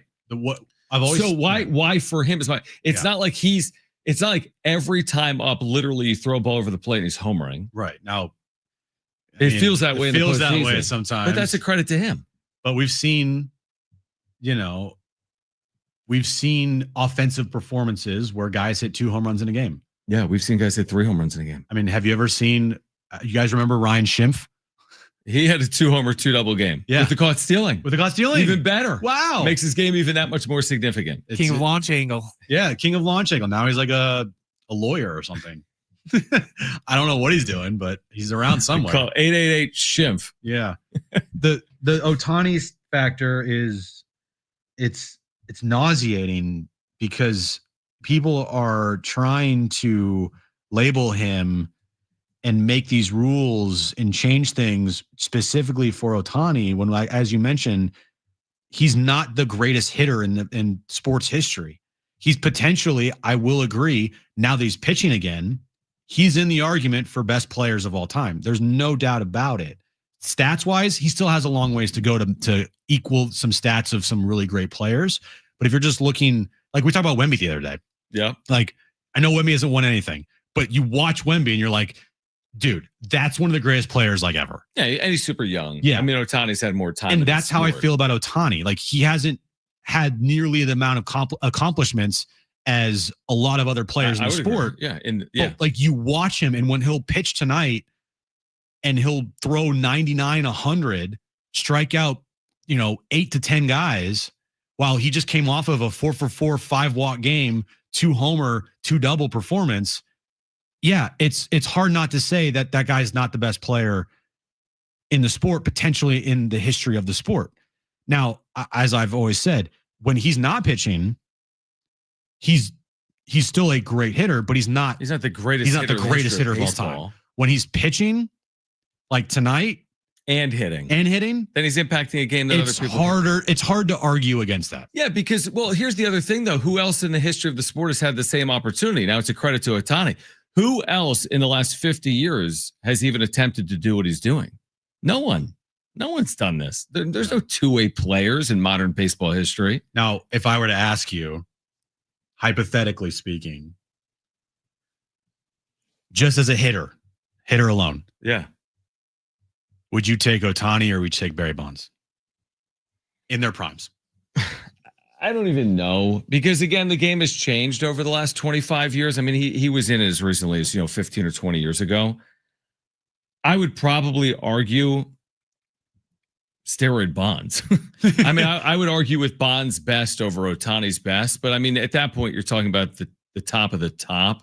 Mm-hmm. They both have their different. I mean, Bonds was an elite feared hitter. Shohei Ohtani is in that category of hitter. I think if you just looked at sheer numbers, I think they suggest Bonds had better offensive success than Ohtani. But that's just because Bonds has done things that has never been done. In a 4-year run that's never been accomplished. It is like in the history of the late 30s. Yeah. So, I mean, both of them are great. I don't even know where we are on this, other than it's so dumb that we want to ban an intentional walk, not you and I, because it benefits Shohei Ohtani, but everyone's cool with him both pitching and hitting and them creating Ohtani rules that benefit Ohtani. I know. It's like, we don't want to do something that's going to hurt Ohtani, but we've already done all these things that benefit the Dodgers and Ohtani. I mean, basically the universal DH exists because of Shohei Ohtani. Do people understand that? Yeah, that's why. I mean, I appreciate it just because I would not want to watch pitchers hit anymore. I thought that was ridiculous. But like, we get how this came to be, right? Right. They made the universal DH because of Ohtani, which gave the Dodgers the best opportunity to get Ohtani. And remember when he leaves games as a pitcher and he stays in? That's who that's because of him. Ohtani, yeah. But ban the intentional walk. It's hurt Ohtani. Well, we've done everything in our power to help Ohtani. Right. All right, more on this on the other side. Plus, we're giving away Aztec tickets for homecoming Saturday against Wyoming at Snapdragon Stadium. If you missed Tyler Heaps, GM of STFC, you'll hear that coming up as well. We're here until 6 p.m. It's Jon and Jim.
All right, tomorrow at 6, right here on San Diego Sports 760, SDFC Midweek Live. Hear from the head coach, Mikey Varas. Interviews with players and coaches. Find out the latest on the club. Getting ready for Game 2 of the Western Conference quarterfinals in Portland. SDFC Midweek Live tomorrow at 6. On your home for SDFC, San Diego Sports 760. Did you miss? You missed our Padres managerial search update. Yeah, please give it to me. Let me guess, because I did not hear it. Okay. Let me guess. Here's the update. There is no update. This is the update. Yeah. I mean, that's the update. It's a good update, but right? guys, it's the World Series. It should be quiet. I guess the World Series could end in 30 hours. Yeah, I picked Thursday as the day something will get in, like, because that potentially. is an off day regardless. That's an off day because you got Game 4 tonight, you got Game 5 tomorrow, Wednesday, yeah. Off day Thursday, and then Game 6 and 7 on Friday and Saturday, which that will not happen because the Dodgers are going to win this thing in 5, probably 5. I think they'll win it in 5. Yeah, you got Ohtani tonight and Snell on Wednesday. I think Snell's on Wednesday. This thing's so over. There's And no point. save me the Yamamoto warming up. Save me the Kershaw moment. But again, they get last laughs. I liked how last night Tom Verducci was like, just talk to Dave Roberts. And if this game goes past the 17th inning, he will go to a position player. No, he wasn't. No, he That's wasn't. lunacy. That's so. Why would you ever do that? Go use a starter and figure out tomorrow. Yeah, hey, we played 18 innings, but here's Kike. What? Why'd you play 18 innings like that? I feel like as the game went longer and longer, Joe Davis just said, bias be damned. And he's like, screw it. Yeah, I'm just rooting for the Dodgers. I'm just going to show my true colors here. Who's watching? Because a lot of people were watching. I know, but not as many as probably the first 9 innings. Because Yamamoto went out to the bullpen and he goes, I could drink to that or something along those lines. Like, he just like, we treated Yamamoto in the bullpen like one of the great sports feats of our lifetime. Did we not? We did. No, we didn't. Oh my God. No, I know we didn't, but like there were takes on social media like the idea of Yamamoto even throwing a bullpen with just one off day after a complete game. This harkens back to the Revolutionary War. Like, stop. Like, stop. So he was going to throw a bullpen essentially. You know, he was going to throw an inning. Yeah. I will watch 0 seconds of the World Series tonight. Not because I'm choosing not to watch it. I just have better things to watch on television, which is the NBA on NBC. We have Warriors and Clippers tonight, John. I mean, it's a massive game. Is this the 3rd game of the year? It's the 4th game of the year. After this, there's only 78 regular season games left. Right. Isn't that so? Crazy? This is I just feel like it's more impactful because tonight in the World Series, nobody's winning the World Series tonight. The Dodgers won it last night. Well, nobody could actually. No, I mean, I want to throw on NBA and NBC. It's only week 2. What else do we got tonight? It's actually, you know what it is on NBC, dude? Do you know how they're doing it this year? They're doing the East Coast, West Coast? Yeah, like what are called like the TV mirrors. Remember back in the day? Well, it still happens with the NFL, where it's like if you're in Philadelphia, you get Eagles, Cardinals. But if you're in San Francisco, you get Giants, Niners. You got Knicks, Bucks at 5, and then you got Warriors, Clippers at 8. So it's a doubleheader. Mm-hmm. Again, so every week. Well, what they're doing is the first game is they're going to have just East Coast. They want to have East Coast teams, and then the night games West Coast teams. That makes sense. They don't want to have an 8 p.m. Well, they can't. They can't because that'd be 11. There's no Knicks game at 11 East. But I mean, like if the Warriors were at home and they're playing like the Knicks, well, then they'll have it. But they would not have it at 8 p.m. Pacific. They would have it at 5 p.m. Pacific? They wouldn't even have it. My point is they're only having like West Coast teams. Versus West Coast? I think so. Okay. At the 8 p.m. tip time. That's the tip? Is it 8 p.m. tonight for this Warriors game? 8 p.m. Yeah, it is late. Yeah. 5 p.m. Knicks Bucks. Which is also late because that's 8 Eastern. Well, 8 p.m. Pacific for Warriors Clippers. But don't you agree? Like think back to 5 years ago. If you were going an NBA game, like if you went to a game at Staples, the games don't start at 8 typically. And that game's not tipping off till like 8:15, 8:20. Yeah, exactly. Which is, I've obviously had a rant about that, but. Well, perfect. That'll be in inning 11 through 19. We could watch game 2 of the NBA and NBC. Perfect. And then throw on the World Series for like the 20th inning.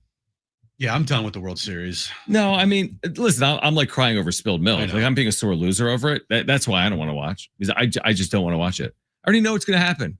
the stupid Oregon 2 on, nobody out. Yeah, we know. Big hit. They're up 2-0. Yeah, we know what's going to happen here. The Dodgers are the better team. They are going to win tonight, and they're probably going to win tomorrow. That's just what's going to happen. It's just going to happen. Maybe. I mean, I agree. I agree that's probably going. And now it's still sports. If you were betting on, like, if you had a bunch of scenarios in front of you, I bet on blue. I think the most likely is Dodgers in 5. Yeah, Dodgers in 5. People say, no, it's 6, right? No, I think it's 5. They're at home. Why? Dave Roberts is probably, what he's preaching in that clubhouse, guys. We're not going through a pre-check again, boys. We ain't going through customs. Yeah, I can't do that anymore, guys. We're not doing it. We've done it, we did it one our time. entire lives, and this one was just put me over the edge. I can't do customs anymore. Did you see there was a social media post that I saw when the Dodgers returned on their flight from LA or from Toronto to LA? Did you see this after game 2?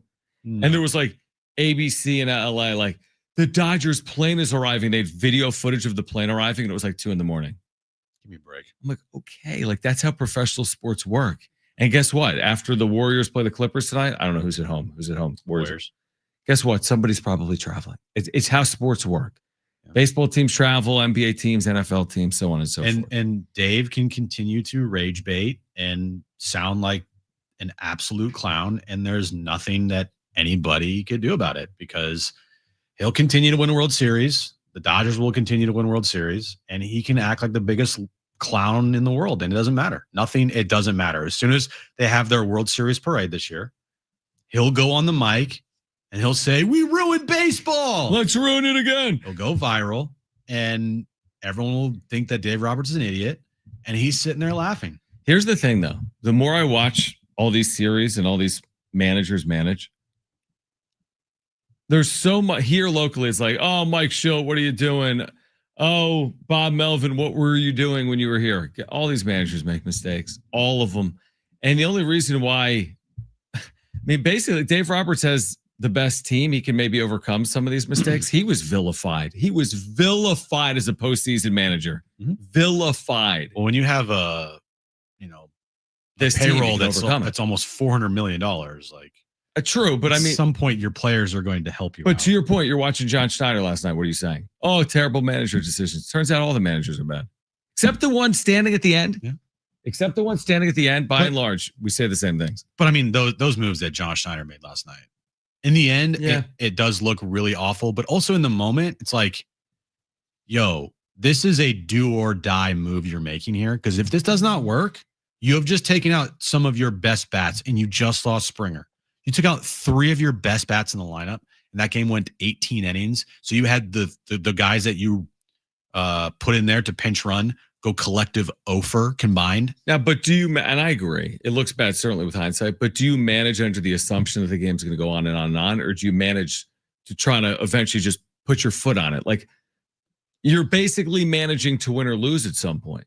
Are you managing to extend the game, or are you managing to win? Well, or lose the game? Didn't he put in a pinch runner that got thrown out at home plate? Yeah, that guy was so slow. Like, I better have like, freaking. Who was the center fielder for the Reds? I better have like Bryce Johnson coming in the game, who's actually fast. It's like, I don't know. I just thought they were awful decisions to take out his 3 of his top bats for pinch runners that none of them scored. Who was the Reds center fielder back in the day that was fast as hell? Not that long ago, 10 years ago. I don't know. You know, Reds? Yes, you do. Yes, Reds. Billy Hamilton. Billy Hamilton. Thank you. Stole a million bases. It's like that's where you could use a Billy Hamilton. If you had Ricky Henderson coming off the bench, great. Then awesome. I'm putting him in there. Some like 260-pound guy. Yeah, lumbering around. It's just like I just thought that those moves they were dumb to make because all of them were pinch runners at first base. Right. So you still need a lot to go your way. For that to matter. Yeah, a lot. Yeah, I agree with that. And so you put in a pinch runner when the guys are on first base, like that to me is asking for trouble because you are hoping for like the perfect inning, the perfect hit, everything to go right for you. Yeah. What are the odds that pinch runner matters more than the guy you pinch ran for? Like why not just stick with Bo Bichette as opposed to your pinch runner that was thrown out anyway? Like if Kirk is at second base with Right. no outs or one out. Right. Now you need that hit that scores the run. This I guy's get it. a bowling ball. But you took out Kirk, Barger, and Bichette all while they were on first base. Yeah, exactly. All right, we'll get to the wrap on the other side. We'll give away Aztec tickets for homecoming coming up in the 4 o'clock hour as well. You'll hear from Tyler Heaps, the SDFC general manager, as well in the 5 o'clock hour. This is Jon and Jim, San Diego Sports 760, and live on the iHeartRadio app.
This update's brought to you by Progressive Insurance. Dodgers win a marathon last night in 18 innings, taking a 2-1 series lead in the World Series. Game 4 tonight at Dodger Stadium, 5 p.m. first pitch. Of course, the Dodgers are going to win the series. And moving over to SDFC, they take on Portland in game 2 of the quarterfinals of the MLS Cup on Saturday night. Just a reminder, that match can be heard on our sister station on Jammin' 95.7 as the Aztecs will take on Wyoming, which can be heard right here on San Diego Sports 760. Pregame for SDFCs at 6 p.m. with kickoff at 6:30. Progressive Commercial Insurance can protect your small business with over 30 coverage options, an easy-to-use mobile app, personalized discounts, and more. Get a quote in as little as 8 minutes at progressivecommercial.com. Discounts and coverage selections not available in all states or situations.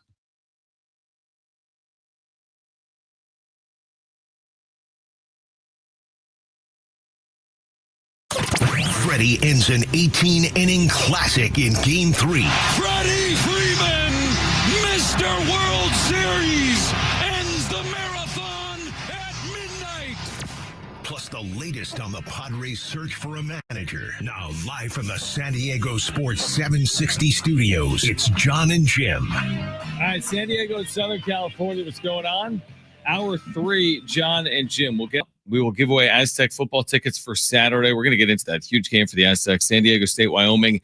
Aztecs are 6-1. We'll give away tickets this hour. You're going to hear from SDFC's GM Tyler Heaps in the 5 o'clock hour.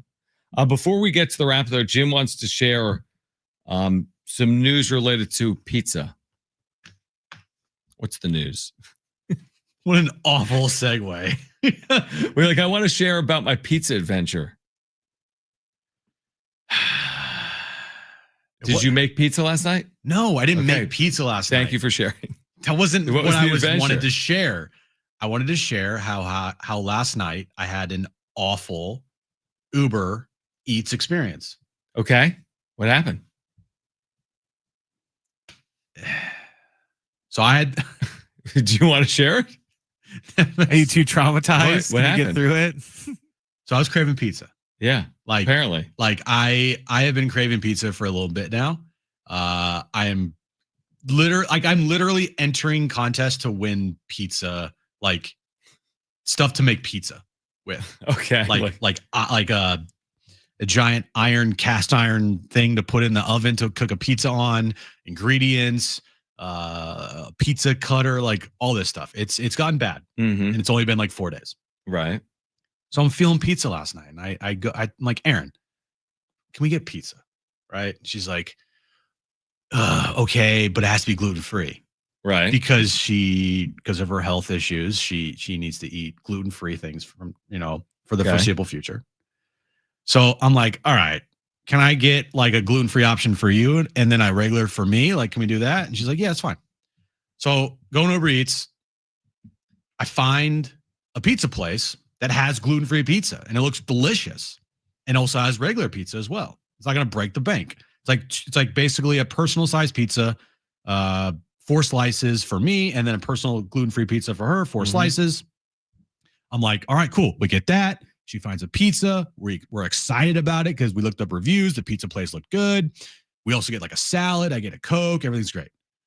I even get the expedited option where they deliver it to you faster. Costs a little more, but desperate times call for desperate measures. I wanted the pizza right away, so I paid a little more for the Uber driver to bring it to my door. Okay, as fast as possible.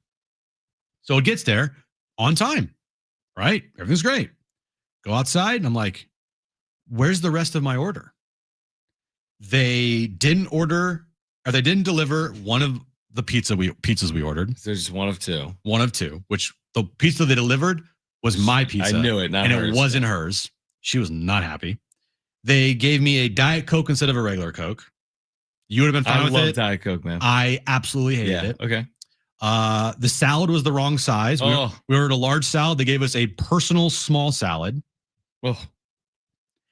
And on the bag, they spelled my name J-I-N.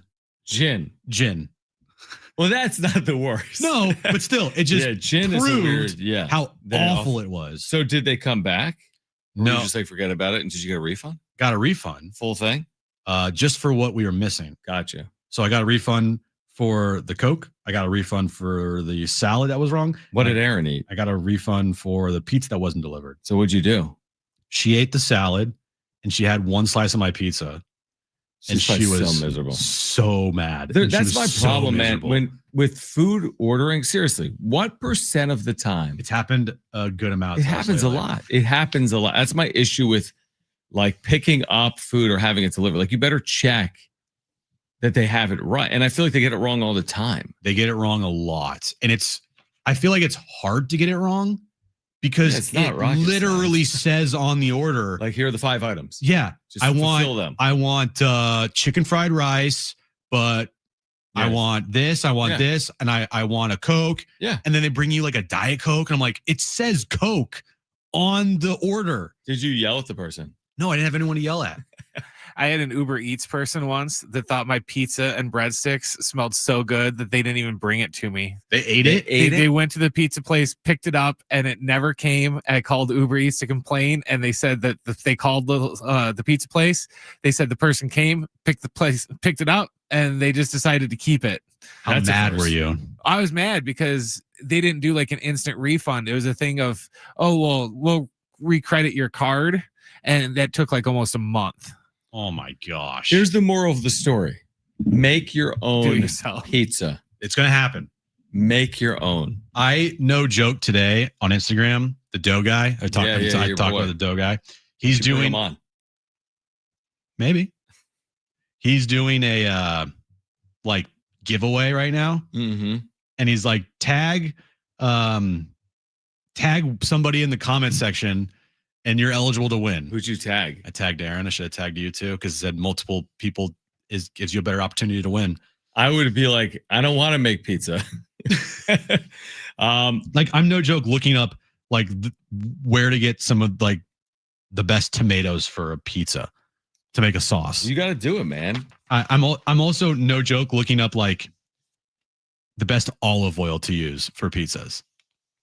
Look at copper olive oil dispensers, olive oil bottles, pizza stone. You are an interesting, like stainless steel olive oil bottle dispenser. Well, you know what you have to do? You have to make a pizza all fancy like that, and then make one with like the most basic tomatoes there is, and then see how big of a difference. No, I like that, but here's what I would do there. And then you got a blindfold taste test, and then you're gonna be like, oh, I like this one. And after all that is my point. That after all that, you're like, oh, I like this one. I know. That's the issue, because I feel like the difference between good pizza and great pizza is hard to like discern. Like to me, I wouldn't know. I would have no idea.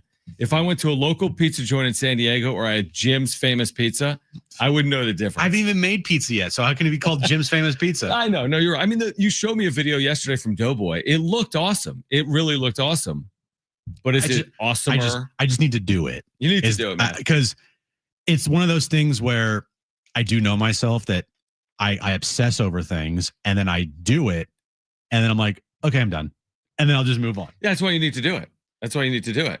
Meanwhile, yesterday I think I texted Jim during the 15th inning because I started opening this box of cards yesterday in the 15th inning. Yeah, you're an idiot. And no, because I told you I was opening one box. Now, you did get some good cards in it. This is just the empty box. Oh, okay. And I got a card that's selling right now for $100. He got a Cooper Flag card. Like Cooper Flag, like parallel.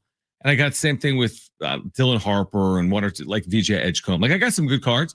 And then I told Jim today, I'm like, I'm opening the second box. Because seriously, in life, what is the point?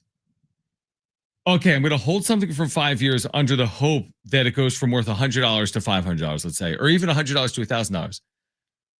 But who does that in life? It's like investing in stocks. It's not that fun. I mean, you should do it. But okay, I'm going to invest in Coke's stock at $20 a share, hoping it's $40 a share in 3 years. Is that fun? Well, there are certain boxes of cards. Like I'll just, for an example, the very first ever, like back in 1999, 2000, Pokemon. The Pokemon boxes, the original base set boxes, first edition shadowless cards, right? That are worth a lot of money. Those are going for like over $1 million. But here's the problem. Doesn't exist anymore. Because people open them. Because in real time, they weren't like, hey, this box is going to be $1 million. What are the odds this I'll put it plainly. This stupid box of Tops, 25-26 is going to be worth $1 million. Let me give you the answer. Zero. I want it to be worth $1 million someday. So I know. I will text you. Now, listen, it's a good rookie class, so I'm tempted not to open it. But it's not like the LeBron rookie class. Cooper Flag yesterday, we had 2 points on 1 of 9 shooting and left due to injury. I say open the box. True. The box went down in value. He ain't Wemby. I know. So it went down significantly in value. Cooper Flag is actually a bust. No, I don't know if it's that simple, but we watched Cooper Flag against Wemby on opening night. Mm-hmm. Cooper Flag didn't look anything like Victor Wembanyama. All right, so I support you in opening the second box tonight. Do it. But I don't want, if there's nothing in it, I'm going to be pissed because I'd rather have nothing in it and get $1,000 in 5 years. But I think I am going to open it because again, who wants to do that? So are you going to make a pizza and not eat it? No, I'm going to eat it. That's different. The pizza isn't worth $1,000 in 5 years. But give me another example of something that requires patience. And who likes having patience? I do not like having patience. Right? You know, like, you know what I mean? The same thing. If I had the iPhone 1 in its box, if I had the first ever iPhone in the box, never opened, sealed, it'd be worth a lot of money. But guess what? Everyone wanted to use the iPhone. Yeah. It's my theory on it. Yeah, I don't have any patience for anything. No, you really don't. It's a problem. I needed things now. And then when I get them, I'm over it. I'm like, that was cool. I'm done. Sydney Sweeney gets Fox viewers ready for Game 4 of the World Series. All right. What? On the other side, we will get to the wrap. And then coming up later this hour, your chance to win a 4-pack of tickets, actually a pair of tickets to see San Diego State Saturday homecoming at Snapdragon Stadium. This is Jon and Jim.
All right, Jon and Jim, San Diego Sports 760. We're giving away Aztec tickets in about 20 or 30 minutes. We'll get to the wrap in a moment. Do want to congratulate all of our $5,000 winners in iHeartRadio's Thank a Teacher, powered by Donors Choose. There's still time for you to nominate a public school teacher making a difference, and maybe they'll be one of our next winners of $5,000 to make over their classroom. Help us say thank you to the educators shaping our future. Nominate your favorite teacher now at iHeartRadio.com/teachers, and let's get to it. It's time for the wrap. Presented by Sombrero Mexican Food. Check out their website at sombreromex.com. Can San Diego State run the table? I mean, can they? Yeah. Will they? That's going to be tough, man. That's going to be tough. Because that Boise game on the road against Hawaii, I think those are the two games I'm looking at the rest of their schedule of like, those could go either way. Sure. Can they? Yeah. Will they? I don't know. It's hard for any team, obviously, to do that. I mean, they're 6-1. If they were to actually run the table, they would need 6 more wins. It'd be 5 in the regular season, I guess, is what we're talking about, and then win a Mountain West championship. But even to get to a Mountain West championship, 11-1, that would be an amazing accomplishment. I mean, they've been playing football at San Diego State a long time. They're, it's hard to go 11-1. They had a year like that in 2021.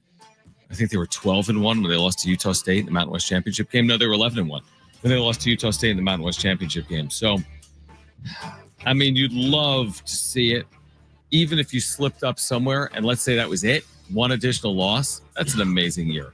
From 3-9 to 10-2 or better is an amazing year. So it's already a borderline great season just because of taking a 3-win team to a 6-win team. I mean, they're going to win more football games. They got to win more than that, but yep. But like first year, 3 wins. Next year, bowl game, potentially Mountain West Conference, competing for the Mountain West Conference championship. That is a massive jump. I'm with you, though. Can they? Sure they can. Will they? It's definitely a tall hurdle. Stay tuned. Next question. Is Albert Pujols a long shot to be the Padres manager? I'm just going to listen to Mike Farron on this one and go with him. And he says it's a long shot, or at least he believes it's a long shot. So then I'll say, yeah, it's a long shot. I know that the first time we all heard Albert Pujols' name, it was like, there we go. There it is. Resign Preller. Hire Albert Pujols. Right. It's not that hard. Just get it done. Right. Could it work out? Absolutely could work out. Would it be a jolt for the fan base and potentially the franchise with Albert Pujols as their manager? Like, yeah, I think so. But there's a lot of questions there. And if Mike Farron is saying that he's hearing it's probably a long shot, I will side with Mike Farron on this one. I feel like it's a long shot. Yeah. He's been interviewed, but we heard nothing of it. It's going to be Ryan Flaherty. Yeah, it's going to be boring. It's going to be a vanilla hire. If it was a can't miss hire, I feel like they would have already made it. Like if the two sides already aligned, what are we really waiting on? It's been over a week since Albert Pujols interviewed to manage. So I'm with you. I think Pujols is a long shot. I think Ryan Flaherty is most likely. Maybe there's an out of left field candidate that emerges, which has happened before. But I do believe Pujols is a long shot. Next question. Who wins tonight's game 4? Oh, the Dodgers. Series is already over. Like you don't lose that game last night the way that they did the Blue Jays and come back and win that series. Even though they have home field, it doesn't matter. They don't have home field. They did have home field. They did, yeah. Yeah, this doesn't matter. The series is over. It's done. It's just semantics now.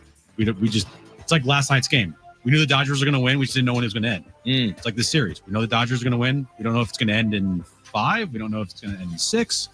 Highly doubt it ends in 7. I think the Dodgers ended before then. But, this thing's over. You okay? I say Blue Jays win tonight 6-0. What's going on with our audio? I have no clue. Okay. I blame the computers that are 45 years old in this building that never get replaced. Next question. What are you most looking forward to on Friday? Stupid Halloween or the start of the prestigious NBA Cup? Yeah, they both are Friday. The NBA Cup starts on Friday? Yeah, I know. It's happening quick. No. It's happening quick. I'm excited for Halloween. You're more excited for Halloween? No, I'm not. One, because we don't get any trick-or-treaters at our house. Right. Two, I don't think me and Aaron are doing anything. Well, yeah, because you can't, because you're adults. Well, you can do things if you're adults, John. But you can't go trick-or-treating. Well, not trick-or-treating, but you can go to like Halloween parties. You have a beard. That's great. I'm not going to a house and Wear a with mask. No one with will see a basket and be like, candy. No, you can go out. Trick-or-treat. Here's the thing. If any kids came to your place, they would think it's like, Yeah, we're like in an it alleyway. looks like it's already scary enough in that alleyway at nighttime. yeah, like no kids coming down there. Should be finding your alleyway. No shot. And then you guys, I would like to actually see you though go trick or treating, like in a group of like 11-year-olds. You and Aaron. I love how you think that by me saying me and Aaron aren't going to go out and do anything, you automatically think, well, yeah, of course you're not. You're not going to go trick or treating. You're saying like I go know out to, that like the bar. Like, yeah, a Halloween event, a party, the bars, dress up. Like that makes sense. I'm so far removed from that. I know because you have a kid. You have a kid. Yeah. So what was the question? I'm looking forward to Halloween because of Jones, because he's dressing up as Patrick from SpongeBob. What are you dressing up as with him? Nothing. Lame. I can't. You want me to be SpongeBob? I could do that. Yeah. And because he's 6, I could probably get away with it. Like once you're like 10, I don't want my dad dressed up as SpongeBob. How are you and Kristen not SpongeBob and Squidward? Squidward, that is a good idea. Like she should be SpongeBob, you should be Squidward. It's not that hard. Aren't there other characters? Yeah, that's like the top 3 characters. You're right. Patrick the Starfish, SpongeBob, and Squidward. You think I can get a costume quick on that? Probably not. I could go to like you could look Halloween I World. go to Spirit Halloween. And Yeah, exactly. But if I get a Squidward costume, I could wear it here to work on Friday. And you could get a SpongeBob costume. Okay. Or you could dress up as Patrick. I could give you Jones's Patrick outfit. Wouldn't think it'll fit? Probably not. It's small. Here we go. Yeah. You think I could probably get it on Amazon? You probably could. But here you go. Yeah. Spirit Halloween. Get this costume right here. Dress up in a blow up like SpongeBob. Yeah, it's fine. I like that. All right, we have things to work on. I'm looking forward to Halloween. I'm also listen, am I an NBA Cup guy? Let me answer that. No. I'm not often painted with the NBA Cup. I thought you were Mr. NBA. I like the NBA, but the NBA Cup I still need to be won over on. So Friday begins? Yeah. Full slate. All right. Tell me which matchup you're looking forward to the most. Yeah. For the NBA Cup. Hawks Pacers? No. Celtics Sixers? No, with the injuries. Raptors Cavs? No. Knicks Bulls? No. Lakers Grizzlies? No. Jazz Suns? Nope. Nuggets Trailblazers? Maybe. That's good. But isn't Anthony Edwards out? Huh? Isn't he injured? I said Nuggets Trailblazers. I they said T-Wolves. Oh my. What other matchup? Pelicans Clippers. That's it. I'm more looking forward to Halloween. I got to be honest. What a bad slate for your opening of the NBA Cup. That's half the league, dude. Now, Celtics Sixers is on Prime Video. Sixers are 3-0. Yeah, I know. Maxey and Edgecombe, the new Stephen Clay. Except a little better. A little better, a lot better. Lakers Grizzlies on Prime. You got Jalen Wells. Yeah. Grizzlies. You got Austin Reeves, who's averaging 50 points a game and 25 free throws a game. It's not good enough. No. All right. On the other side, we're getting you ready for Game 4 of the World Series. What would it take for San Diego State, by the way, to reach the college football playoff? Would it take just winning out, or would it take more than that? Plus, later this hour, your chance to win a pair of tickets to see the Aztecs on homecoming this Saturday against the University of Wyoming. This is Jon and Jim.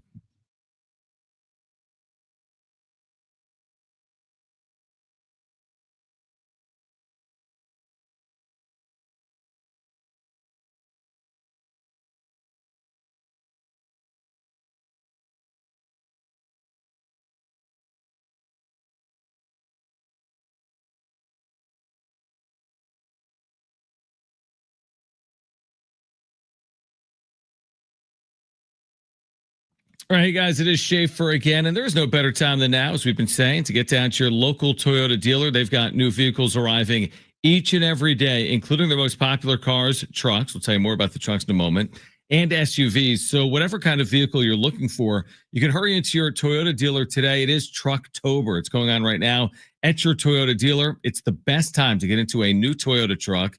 They've got the largest inventory of Tacomas and Tundras. They're ready to roll. The Tacoma is known for its legendary toughness, off-road capability, and everyday efficiency, perfect for weekend adventures or just tackling your to-do list. And the Tundra brings serious power, impressive towing capacity, and bold design, plus the latest tech and comfort features. So whether you need a truck that's built for the trails or built for work or built for your family's next adventure, Toyota has you covered this Trucktober. Again, new vehicles arriving daily. We make it easy. See your Toyota dealer today.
All right, this update is brought to you by Progressive Insurance. Game 4 of the World Series. About 30 minutes away from first pitch. Dodgers have a 2-1 series lead. The series is over, but they still have to play the games. And then SDFC, they take on Portland. Game 2 of their quarterfinals matchup in the MLS Cup postseason will be Saturday night. The match can be heard on our sister station, Jammin' 95.7, as the Aztecs take on Wyoming, which you can listen to right here on San Diego Sports 760. Pregame for SDFC is at 6 p.m. with kickoff at 6:30. Progressive Commercial Insurance can protect your small business with over 30 coverage options, an easy-to-use mobile app, personalized discounts, and more. Get a quote in as little as 8 minutes at progressivecommercial.com. Discounts and coverage selections not available in all states or situations. All right, we're going to give away Aztec tickets coming up. Trainwreck Radio coming up In 10 minutes, trivia, your chance to win a pair of tickets to see the Aztecs taking on Wyoming Saturday at 4 p.m. at Snapdragon Stadium. As Jim just told you, we're getting you ready for the World Series. I don't know if you touched on this in the first hour or not. Chiefs, quick work, easy work of the Commanders last night to finish off the week. Patrick Mahomes, 3 touchdowns, 300 yards, 299 technically, but threw for 3 touchdowns. Do the Chiefs now look like football's best team? They didn't 3 weeks ago. They're like the Dodgers. It's inevitable. Yeah, you can't. It's such a good. It's a good analogy. Like, just they'll find a way. Same thing with Ohio State now in college football. Like, always there. We are entering an era of inevitability. Just dominance. Like, these things are done. Like, probably it's inevitable that if they stay healthy, the Thunder are going to win the championship again this year. So think about that. I don't know about hockey, but basketball, baseball, football, college football, dominant teams. If you told me right now that you had the Dodgers, the Chiefs, Ohio State, and the Thunder all win the title, I wouldn't be surprised. In fact, what you just said, though, you bring up a great point. I think of those 4, I'd almost be surprised if 3 did not win it all. Yeah. I mean, that's saying something. It would be tough. Because then you could have the Chiefs not win it, but Ohio State could win it, and the Thunder and the Dodgers. Dodgers won their way. Like, Dodgers are going to win the World Series. So now you just need 2 of the other 3 to occur. The next up would be the college football playoffs. Is Ohio State that head and shoulders above? I think so. Yes. Indiana, yes. So Ohio State would be then the next champion to be crowned of the sports I talked about. Then we got the NFL. That would be the Chiefs. February. And then we have to wait until June and July to see if the Thunder can pull it off. But it's not crazy to imagine a world where that happens. No. And it's an interesting point. And it does feel like we are in a time of a little bit of inevitability, because the teams I just mentioned, no one would be surprised if they won the championship in their respective leagues. Nobody. And I think you need to be careful in regular seasons to make these like judgments or assessments and be like, nah, they're not capable because look at the way they're playing. But these teams are so special that they have the other gear. Dodgers regular season, it was not special. It certainly wasn't by their standard, but look at them now. Chiefs, yeah, they might get to the postseason 11-6 or whatever, or 12-5. That's not special. That's not unique. But once they get there, you know how they win in the postseason. And I wouldn't be surprised if the Thunder took a step back in overall wins, because they don't have to win the same number of games. Whatever they won last year, 66 games. Well, they could win 60 this year, but then be right there when it matters in the postseason. And all that is stopping these teams, I feel like, from winning their respective league championships is health. Now, if Patrick Mahomes get injured and he's out, obviously the Chiefs aren't winning. Yeah, Shea, exactly. Shea, right? The quarterback at Ohio State, the San Diegan. But if they stay relatively healthy, how do you bet against them? How do you bet against those teams that I just mentioned? I don't think you bet against them. You can't. Now, things may happen. Right. Like, I don't think you and I agree. There's no guarantee the Chiefs are winning the Super Bowl. But would you agree, though, that all those teams would be the favorites? If there's no injuries. That's a great question. Are the Chiefs the favorite right now in the NFL? Probably not, but how could you have them be underdogs in any game in the postseason, especially what we know now, that all they do is go to AFC title games, and that's just win. That's just what it is. I mean, who would you even put, though? Like, who would we put over them? Taking the Colts. If the Colts and the Chiefs play in the postseason, no. And you're not taking the Bills, I don't think, even though they'll be there. But are you taking like Philadelphia's beaten them before? That's in the Super Bowl. But I'm saying, that's what I'm saying. I mean, for the Chiefs to win the Super Bowl, they have and to if it's not the Eagles, then I don't. Maybe right. No, it's a great point. I mean, they're right there. To your point, it's not like, even if it is Chiefs Eagles, it's not like it's some guarantee the Eagles are going to beat the Chiefs. Of the 4 teams that I mentioned, least likely to Ohio State win their championship. You think so? I think because it's harder, in my opinion, really, in college football to win like 3 or 4 playoff games against teams like Georgia and Alabama, but name the team. They'll be a 1 seed. They'll be the 1 seed, right? Yeah, so they would have to win 3 games. Yeah. They won't be playing at home. And they wouldn't be playing at home because No, they wouldn't be playing. So no, they're great. They're great. Maybe you're right. Maybe Ohio State's more likely than the Thunder. I don't know. Is Ohio State that head and shoulders above everyone else right now? They've only allowed 5 points a game. like of the teams, and I'll throw in the Dodgers too. And maybe the Dodgers is your answer. Who's the closest to a lock as it gets? Well, it has to be the Dodgers because they're up 2-1 and at home. Yeah, that's true. It's way quote unquote. All right, take out the Dodgers. Yeah, take out the Dodgers. Who's the biggest lock between? If I was ranking the most likely team to win it all in their sport, Thunder, Buckeyes, Chiefs. No, Chiefs. Yeah, that's the team. Chiefs. I would probably go. Hold on. Let me rank Thunder, Buckeye, Chiefs in terms of most likely to win their championship. Am I missing somebody? No, because we're taking the Dodgers out. Okay, you're right. I would go Thunder, Buckeye, Chiefs. And here's why. NBA, the great usually rise to the top. Like, there aren't a ton of upsets in the NBA postseason historically. A lot of the best teams in the regular season are the best teams in the postseason. So if the Thunder were the best team last year, and if they're the best team right now, there's a very good chance they could win it all again. Agreed? Yeah. Ohio State, because of what you just said, so you got to win 3 games in the playoff, but they're a dominant power. Chiefs, man, I feel like, yeah, they've been great, but I feel like it's harder to win in the NFL postseason than it would be for the Thunder to win in the NBA playoffs. One and done format? Well, again, we continuously say that are trying to bet against the Chiefs, yet every single year they like, get there. You're an idiot. True, but until they get to the Super Bowl, I mean, the Eagles have won as many Super Bowls as the Chiefs in the last 4 years, more. Right? Haven't the Chiefs, what's the Chiefs championship? No, not in the last 4 years. Haven't the Eagles won 2 the last 4? No, Eagles won in 2017 and last year. They lost to the Chiefs. Oh, yeah, they lost 2 or 3 years ago. You're right. So they've been to 2 Super Bowls, but they've only won. Yeah, you're right. You're right. For me, it's if the Chiefs are healthy. Yeah. Because like that's a big thing here. Of course. Chiefs are healthy. You just can't bet against them. Right. You can't ever bet against them. I agree. Doesn't matter. They have already proven, hey, on the road in the postseason, sure, we'll go win at Baltimore and Buffalo. No, you're right. Hey, we're at home. Guess what? We're going to the AFC title game every single time.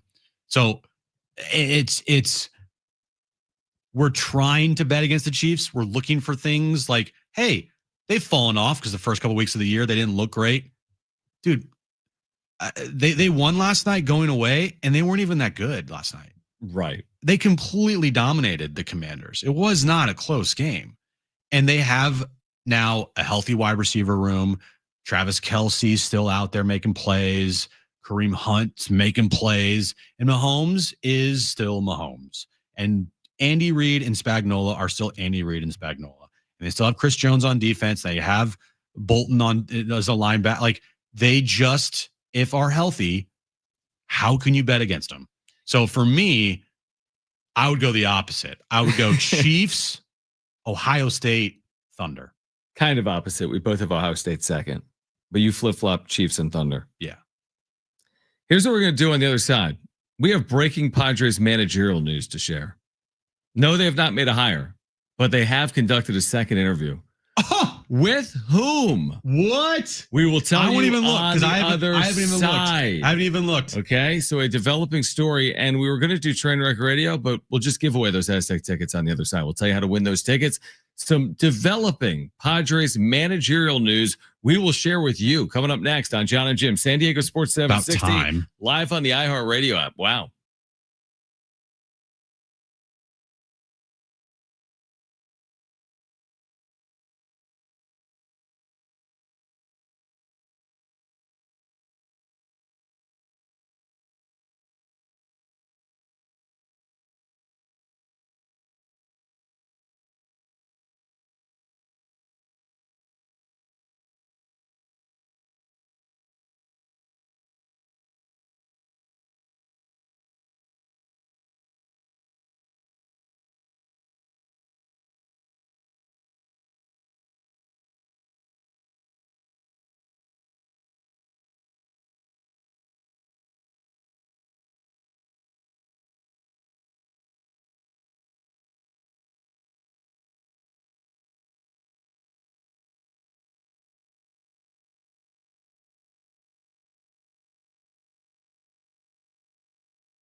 All right.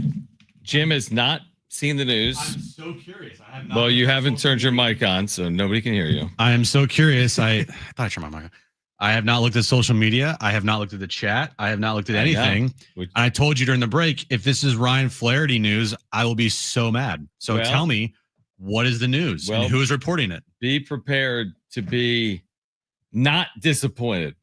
Kevin AC reporting 7 minutes ago, Albert Pujols has second interview as the Padres continue their search for a new manager. He goes on to write that the Padres began their second round of interviews on Tuesday by hosting Albert Pujols for several hours. It is not known how many other candidates remain, though the Padres have narrowed their search to what they are considering their finalists for the job.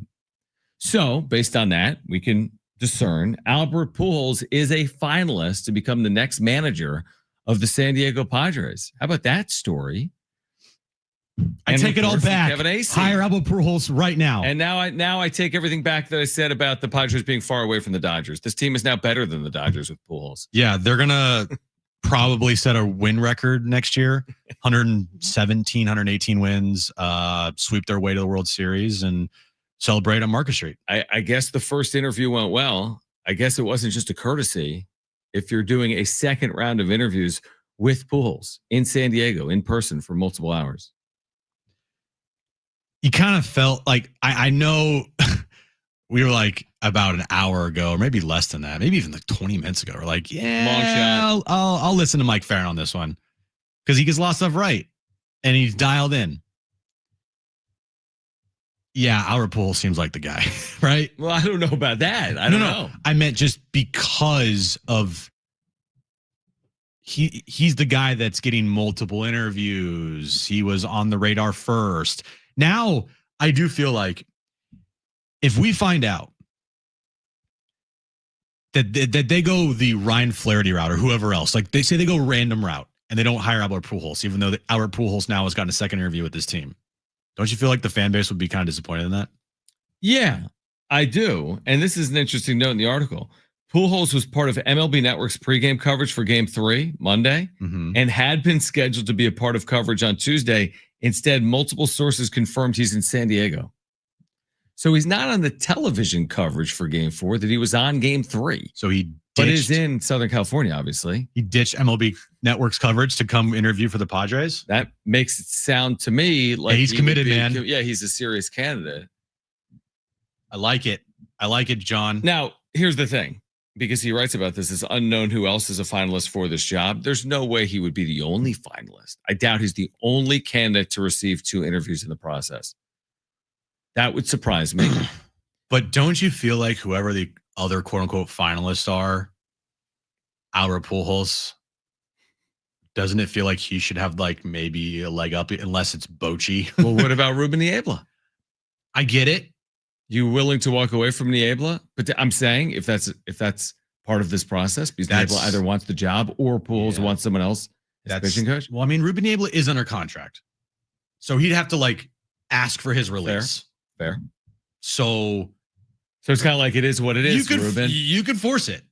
You kind of force it through. Yeah, you can make it happen. Like, listen, we love you, man. Right. You're not gonna be the manager. Right? You're under contract. Right. You're under contract here, on the staff, and we want you around for a long time. Yep. But you're not gonna manage this team. Right. And you're under contract to be our pitching coach. Exactly. So they don't have to. No, they don't have to be like, well, it's this or that, because what they could do is they could tell Albert, hey, look, man, these are the list of coaches we want to keep. They're under contract. Are you okay with that? Right. And if Albert Pujols says yes, then it's like, okay, cool, we'll make it work. And then you go to Ruben and be like, hey, man, look, you're under contract. We want you here. You're not going to be the manager, but like you're our guy. You're our pitching coach. And we're bringing in Albert to be the manager. Can we make it work? You wonder when meeting with someone in person. Yeah, I mean, can you have that conversation in person with Ruben Niebla, who's under contract? And we know how the organization feels about Ruben Niebla because he was the very first hire before they even hired Bob Melvin. And he's been here since the debacle of the Jace Tingler era.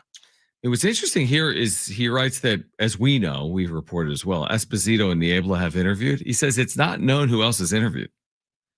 So I mean, is it just 3 I'd be shocked candidates to start? I'd be shocked if Ryan Flaherty's not one of them. Right. That's what I'm saying. So, okay, so if there's more than 3 candidates, who are the mystery candidates? And is anyone else getting a second interview? And I'd be very surprised if no one else got a second interview. But are they honing in? Like you said, Thursday's an off day. So here we are on a Tuesday. Could they be 2 days away from making a choice or announcing their next manager? I mean, potentially. Yeah, they could be, definitely. Potentially, because I talked about this at the start of the show. The only time I could see them announcing a hire at the earliest would be Thursday. Mm-hmm. Oh, yeah. And if they don't announce anything Thursday, it's not happening Friday or Saturday, then it would happen Sunday. Which means probably the next week. And we went over kind of the timeline of things for things to be resolved. Yeah. November 10th is a date you got to look at because that's the GM meetings. Yep. Ideally, you want resolution on your general manager before the GM meetings, and ideally, you want resolution on your manager before the GM meetings as well. Yeah, I completely agree with that. I don't think it's going to drag on that long because it sounds like they've already narrowed down their list. So when you narrow down a list, you're in the final stages of trying to pick a manager. But as far as like anything to be announced, Thursday or Sunday, those are the 2 days I'm picking. Albert Pujols. You talk about winning press conferences or marketability. This is who the Padres are. I mean, they often are among the splashier teams in that regard. This is splashy to me. I mean, you look at some of the managerial hires in baseball, there are no names. They're nobodies. Like the name that the Orioles just hired that we had never heard of a couple of days ago, Craig Albernaz. Yeah. Like that's your typical major league manager hire. Albert Pujols is not Craig Albernaz. No. I mean, you hire Albert Pujols, it's at ESPN.com as the top story for 8 hours, 6 hours. You hire Craig Albernaz, it's not. So it's winning press conferences.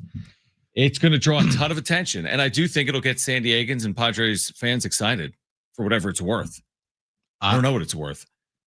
I don't know what it's worth either. But when you look at the pros of this, like if AJ's sitting in his office and he has a yellow pad in front of him, pros, cons, and he has the pros on one side and the cons on the other side. Yeah, the cons are he's never managed in the big leagues. History has shown that players like Albert Pujols have not been good managers. Now, there have not been like a lot of examples of that, but still there's some. Do you are you going to be around to see Albert Pujols through here? Like me? No. AJ. Oh. But I think the pros are some pretty significant pros. Like his relationship with your star players. The fact that, he's been through every situation in baseball. He is a World Series champion. He can relate way better to the players than Bob Melvin, Jace Tingler, Andy Green, or Mike Schilt ever could combined. Right? So I think that, I know it's just a couple of things that I just mentioned there. I think that plays.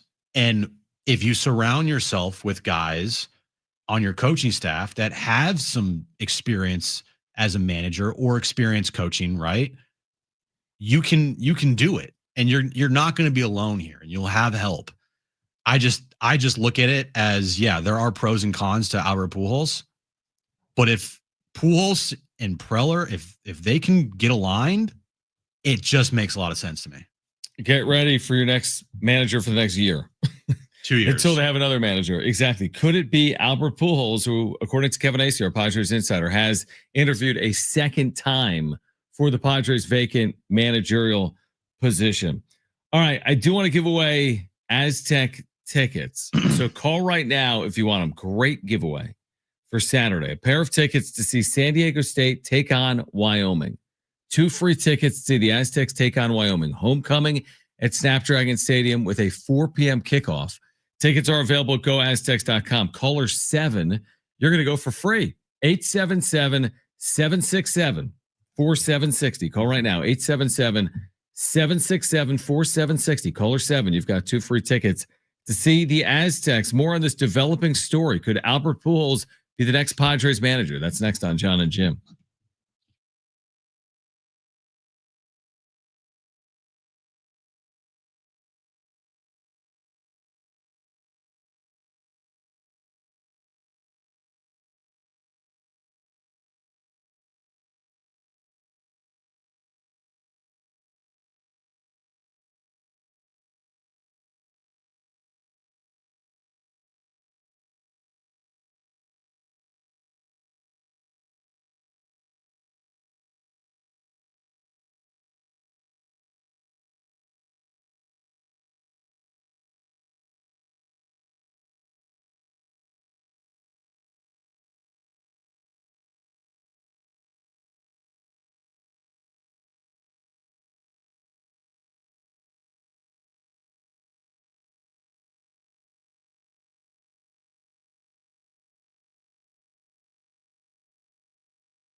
All right, this update is brought to you by Progressive Insurance. We're moments away from first pitch at Dodger Stadium for Game 4 of the World Series.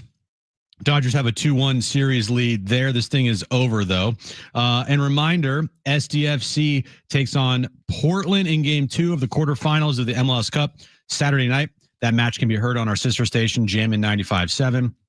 The Aztecs right here on San Diego Sports 760 as they take on Wyoming. Pregame for SDFC starts at 6 p.m. Kickoffs at 6:30. Progressive makes bundling easy and affordable. Get a multi-policy discount by combining your motorcycle, RV, boat, ATV, and more. All your protection in one place. Bundle and save at progressive.com. That's progressive.com. Freddie ends an 18-inning classic in Game 3. Freddie Freeman, Mr. World Series, ends the marathon at midnight. Plus the latest on the Padres search for a manager. Now live from the San Diego Sports 760 studios, it's Jon and Jim.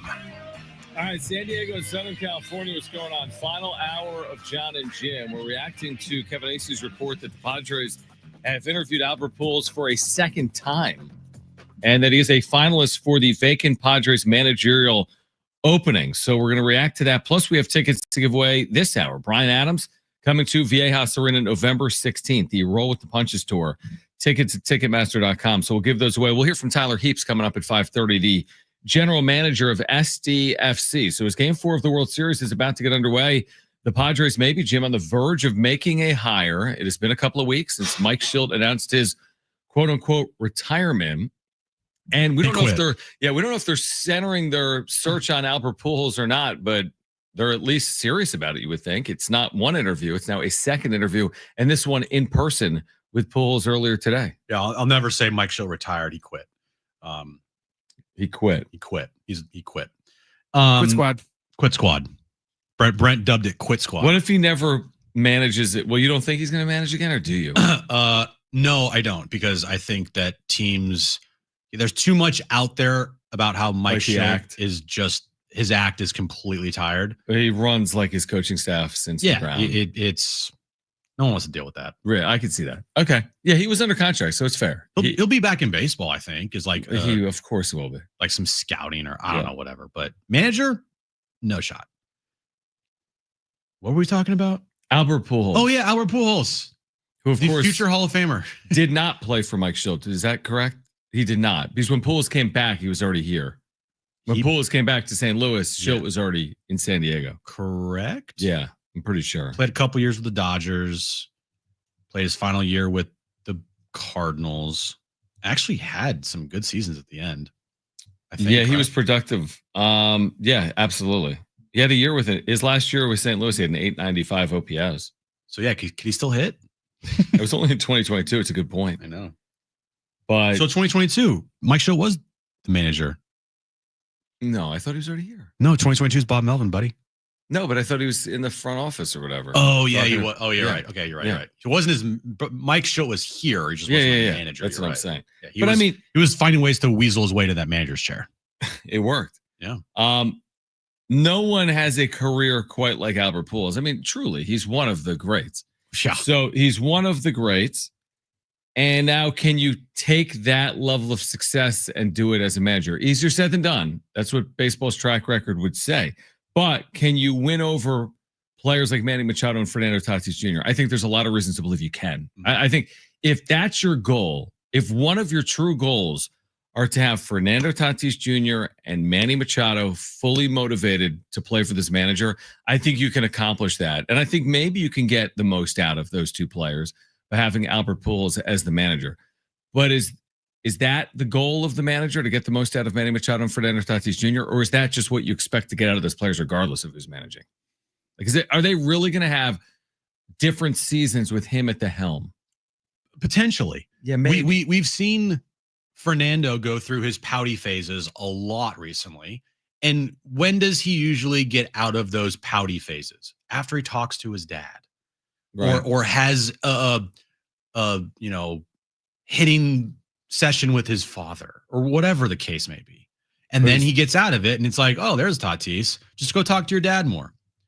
I think if you had Albert Pujols around on a daily basis, Now, Albert to me wouldn't just be a manager. Like, there's no world where any of the Padres players last year were going to Mike Shildt for hitting advice. None. Right. Well, because he never played. In this situation, Right. Yeah. look, I know they would have a hitting coach. I don't know what the status of Victor Rodriguez is. Like we said at the end of the season, if Victor Rodriguez got to go, I understand it. I'm not going to fight it. Mm-hmm. But whoever you'd bring in as their hitting coach, you couple it with Albert. It's like two heads are better than one. I think that for Fernando specifically, unlocking Fernando and holding him accountable, right? Because all Mike Shildt did with his players was coddle and baby them when they were struggling or they were going through slumps. At least publicly. And we've found out that a lot of the stuff he did publicly wasn't just an act for the media. It was like who Mike Shildt was. And so from the perspective of holding guys accountable, I do think Albert could absolutely do that. Because Ryan Flaherty, Brian Esposito, even Ruben Niebla, I just don't know if any of those guys could go up to Fernando and be like, hey, buddy, let's get out of this. What are we doing over here? Well, what about better this? than Pujols? What about this? What if you hire Albert Pujols and you hire as the hitting coach Fernando Tatis? Senior? Correct. Sure. Whatever. He's managed professionally. He managed the Dominican, I don't even know, Winter Leagues. He's managed. Yeah. He's managed before. He's dabbled in coaching. You have all types of players that have garnered his instruction in the offseason. And it's not like this taboo thing. I mean, we talked a lot about Barry Bonds today. Barry Bonds' dad, Bobby Bonds, was a coach with the Giants after he got done playing. Yeah, exactly. So I don't think it's that crazy of an idea. You do certain things for your star players to make sure they're in better situations to succeed. Well, I thought that was the appeal of Ryan Flaherty, truthfully. If he ultimately is the manager here, I think a lot of it has to do with his relationship with Manny Machado. Okay. I hope they're like best friends then. I think Manny has spoken very highly of Flaherty before. They spent years playing together in Baltimore. Fine. You know what? Do this. Hire Albert Pujols. Hire Ryan Flaherty. Keep Ruben Niebla. Hire Fernando Tatis Sr. Hire Yadier Molina. Right. Hire Ryan Flaherty. Just do everything. Just put it all around these players. There's the Avengers dream team right there for coaching staff. And then what happens when? And then they win 84 games next year. And right. The Dodgers win their third consecutive World Series. And that's why, like, we're going to sell this coaching staff. Like, if they announce tomorrow that Albert Pujols is the next manager of the Padres, you're going to hear a lot of excitement. But you're also going to have to temper it because it's the manager. You're not getting Pujols from 2009 as a player. You're getting Pujols as the manager. And yeah, Pujols, guess what? He had a better playing career than Dave Roberts, but guess what? Dave Roberts has a better team. So it's no longer about what you can do on field. It would be very intriguing, though. Like, it would be one of I look at what the Giants did with Tony Vitello, and I'm like, that's incredibly interesting because that is a boomer bust hire, in my opinion. Albert, it would be interesting. I don't know if it'd be boom or bust, but man, it would. I think it would be boom or bust. I do. Okay. Because I don't think he would. Why would he, when you're Albert Pujols with $400 million in career earnings or whatever it is, he doesn't need it. So I think if it doesn't work, he walks. And the thing is, when we talked to Mike Farron, is like, does Albert really want this? And we talked to Jeff Fletcher. He's like, I don't know if Albert wants to do this. But he's been linked to 3 jobs. The key is if Albert is committed and if he understands the responsibilities of being a manager and he's willing to accept all that and he really wants to do this. He's already the manager of the Dominican team. Yeah, that's not comparable, though. No, I'm just saying he's had some type of situation where he's managed before and he's managed in winter ball. Like, so it's happened before. It's not like he's sitting on his couch or playing golf and he's like, you know what? I want to be a manager. Like, he's done it. He's written lineup cards. He's made switches. He's made moves in a game. He's done all. Like, he's done it. Not at the level which is Major League Baseball, but still he's done it. And it's Albert Pujols. He's been around the block. He knows the game of baseball. he's known every situation. As long as he surrounds himself with the right people, it could work. It's my preference. I'm not saying it's my preference because I think it'll lead them to a World Series. It's my preference because I think it is exciting. I think it's a proverbial shot in the arm. And we're talking about Albert freaking Pujols. Yeah. So like that's an intriguing name. Very intriguing. And sometimes like you don't know until you try and say, well, what do you mean you can't try here? All these other names you don't know unless you try. Ruben Niebla would be a first-time manager. Ryan Esposito, who like Ryan Flaherty. So like among the candidates we're aware of, why would Albert Pujols be below any of the others? In fact, I think he would be higher than the others among the candidates that we're aware of. Right. That was my point of like, if you had all these questions about Albert Pujols and you're like, I don't know about that. Well, then wouldn't you have the exact same questions about literally anybody else they would hire other than Bruce Bochy? Other than Bochy. Again, if someone told me it's not to Bochy and Pujols, I'd be like, if Bochy wants the job and Pujols wants the job, if you don't hire Bruce Bochy, you've made a mistake. You have to hire him in that scenario. I'm not guaranteeing it works, but you have to hire him. Under the assumption he's not a candidate, which, by the way, nobody is reporting he is, then you go to plan whatever is realistic. And what's realistic right now is Albert Pujols has interviewed with you twice. So unless there's some out of left field name, and who is the name? Even if it's someone that's managed the big, everyone thought Bob Melvin was perfect. It wasn't. Everyone thought Mike Schilt was perfect. It wasn't. So there is no perfect manager. I just look at Albert Pujols with his credentials and pedigree. Yep. Maybe there is this, hey, I don't want to let this guy down factor from the players. And I think that plays. It's like, hey man, I don't want to let my boss down because I respect that guy so much. And maybe that is something that the Padres are looking at of like I'm just like the thing with this team going forward, because they're not signing the big names out there. So you have to make sure that the guys that you do have perform and they're unlocked. And I'm looking at Fernando specifically. Mm-hmm. Like you can't have another offensive year like last year for Fernando going forward. It's got to be significantly better. Significantly better. You're paid to be a top 10, 15 player in the sport. Go out and be that player. And you weren't close to that this year. So if it's, hey, we're hiring Albert Pujols because specifically we want Fernando Tatis Jr. to have someone that is going to hold him accountable. So when he's pouting, the guy can go up to him and tell him to knock it off. If it's Albert Pujols, then it's Albert Pujols. Is Ryan Flaherty going to be able to do that? Is Brian Esposito going to be able to do that? I don't know, but everyone has question marks. And with that, I would pick the guy with the best credentials and the guy that the players will look up to the most. The sad part about that is that you even have to do it to I know, a player making $400 million. 100%. And then the other thing is, what if you do hire Albert Pujols and Tatis looks like the last 3 years? I know. I mean, unfortunately, that's just what it is. You can't change that. But yeah, I don't think Albert Pujols completely unlocks Fernando Tatis Jr., but I think it gives you a better chance. I do too. That's what I would say. I don't think it's a guarantee, but I think it gives you a better chance. I think it would be the person that would go up to Toddy when he's pouting and tell him to knock this S off. And Toddy, I think, would listen to it. And I think that he would respect Pujols.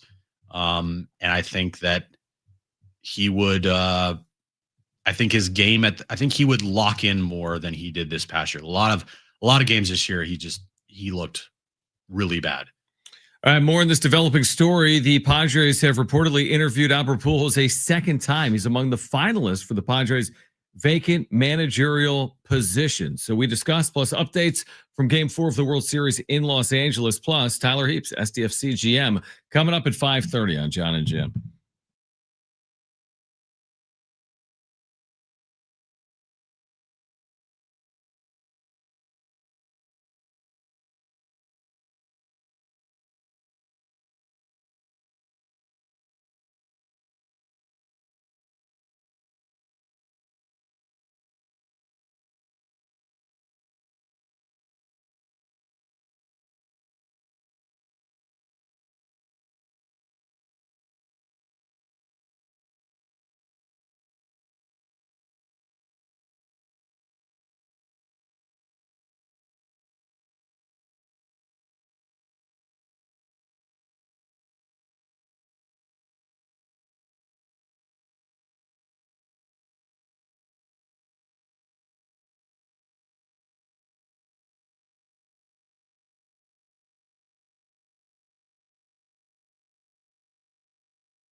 All right, Jon and Jim.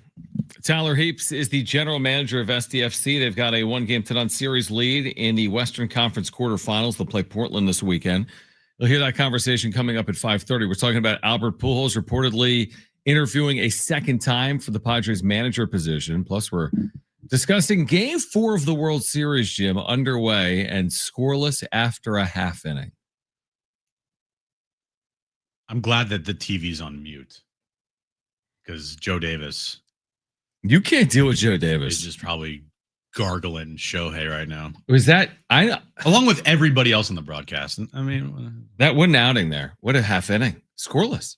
oh my God, you see Kershaw last night? What a performance! It was legendary. Performance of the ages. Honestly, it was like a highlight. It was like the postseason highlight. He threw like 7 pitches career. and 4 of them were balls, and the batter like decided to swing at all balls. You talk about a spot to come into. I know. That was a crazy spot. Right. If that was the last time we see Kershaw, I mean, for Kershaw, Yeah, that is. I mean, we all thought too, by the way, that following half inning, Dodgers were going to walk it off. Kershaw was going to get the win. Oh yeah. Like that was a storybook. I thought they were going to walk off 9 different innings. The 9th, the 10th, right? I thought they were going to walk off 10 times. I mean, as Aaron was fading into oblivion last night, like it's over. And she's like, "You keep saying it's over, and it's not over." Like you're right. I'm like, "Yeah, I know, but it's going to be over soon." And you're right. Inevitably, we were getting there somehow. It was funny. Aaron, we were watching the game in our room, and Aaron's like, "Yeah, I gotta go to bed." She was tired. Right. She didn't have 7 hours for the game last night? No, she did not.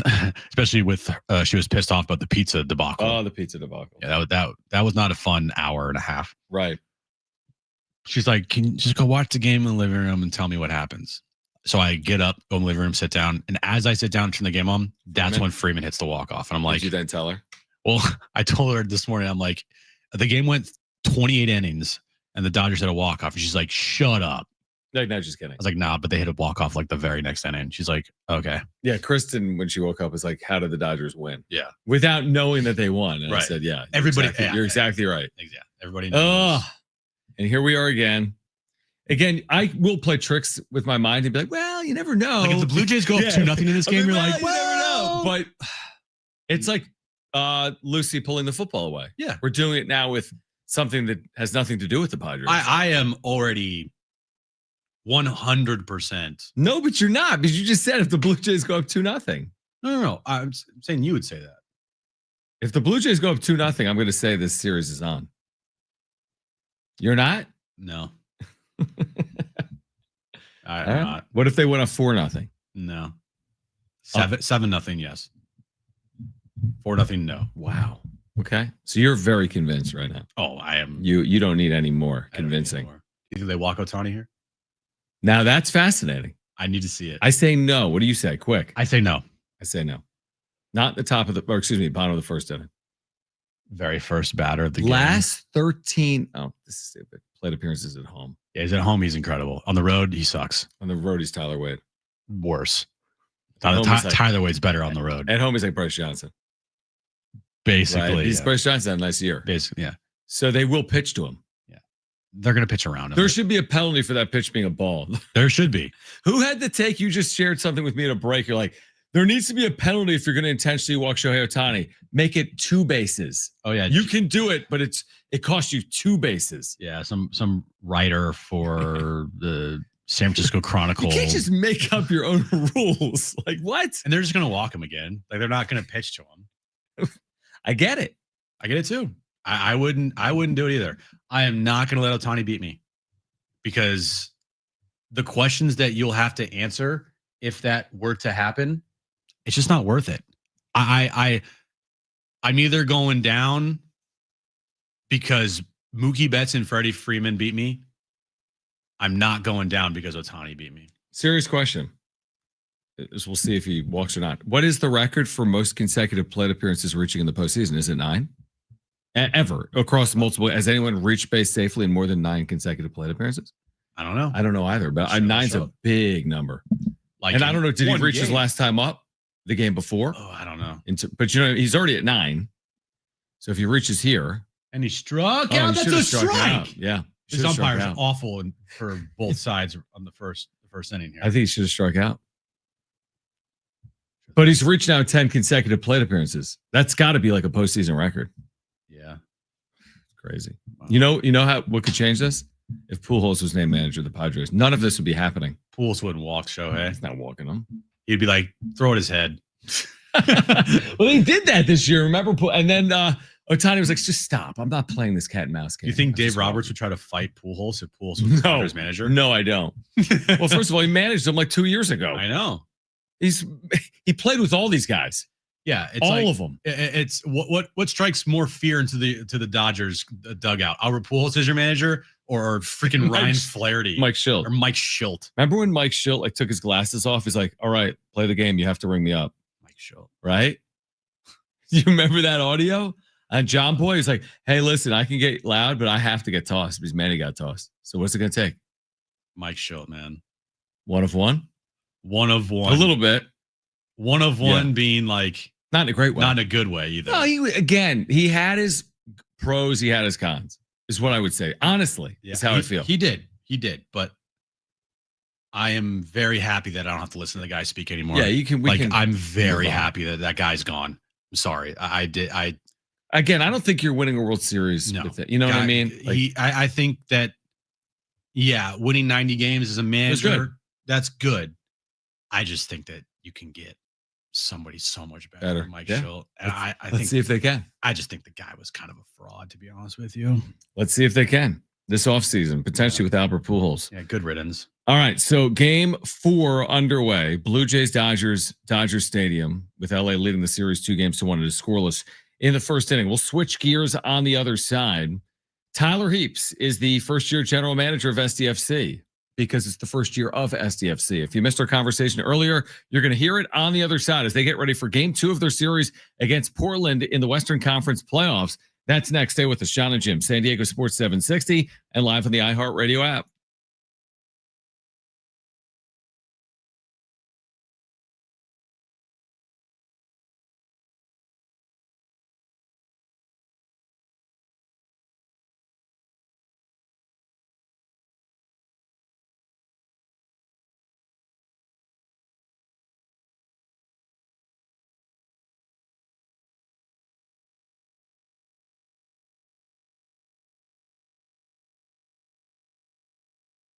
All right, hey guys, it is us again, Jon and Jim, for the all-new Jamul Casino Resort, the Players Place. As you know, now open, the hotel and spa over at Jamul Casino Resort. It is the next level of luxury. It's arrived.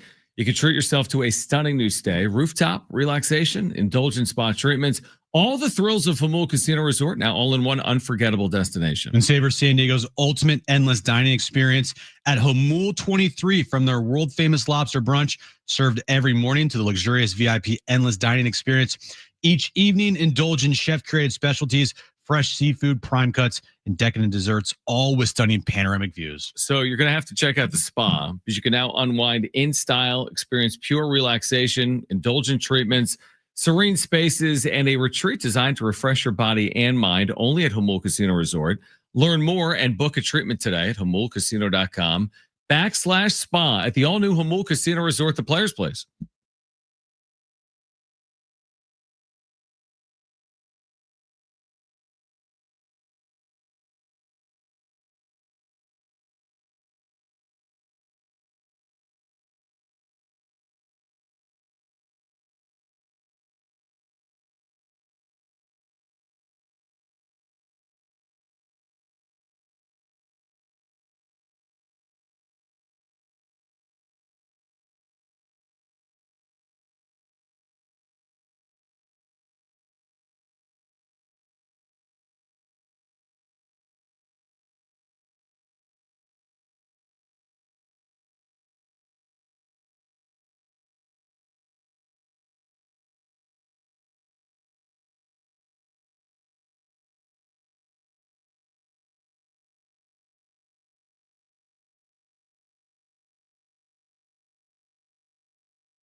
All right, this update's brought to you by Progressive Insurance. Game 4 of the World Series is underway. We're scoreless as we're heading to the top of the second inning at Dodger Stadium. And SDFC already having 1-0 series lead over Portland.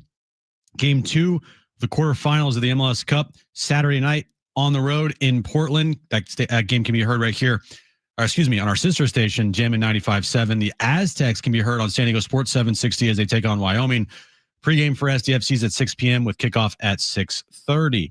Progressive makes bundling easy and affordable. Get a multi-policy discount by combining your motorcycle, RV, boat, ATV, and more. All your protection in one place. Bundle and save at progressive.com. That's progressive.com. All right, Jim's back page is ahead. Jim's back page. Mine. Did you see Darnay take like a shot at you last night or on social? He's like, yeah, maybe you'd put this in your back page if it wasn't all fast food stories. He said that somewhere. You didn't see that? I did see that. Yeah. Just a little reminder, Darnay. Ooh. You will be getting a text message tomorrow around 1 p.m. And right, you're going to have to come on the show. So just a warning shot to you, buddy. Tough guy. You're coming on the show. All right, Tyler Heaps. What do you got? Space stuff too. There's some space stuff. Although yesterday I think it was 4 for 4 food, which is there's no problem with that. It's 5:45 at night. People love food at 5:45 at night. Dinner time. People love food in general. All right, Tyler Heaps is the first-year general manager of SDFC. He was on the show earlier, and again, as we've been telling you, SDFC coming off that win in the opener against Portland. What were his thoughts on that first playoff game past Sunday?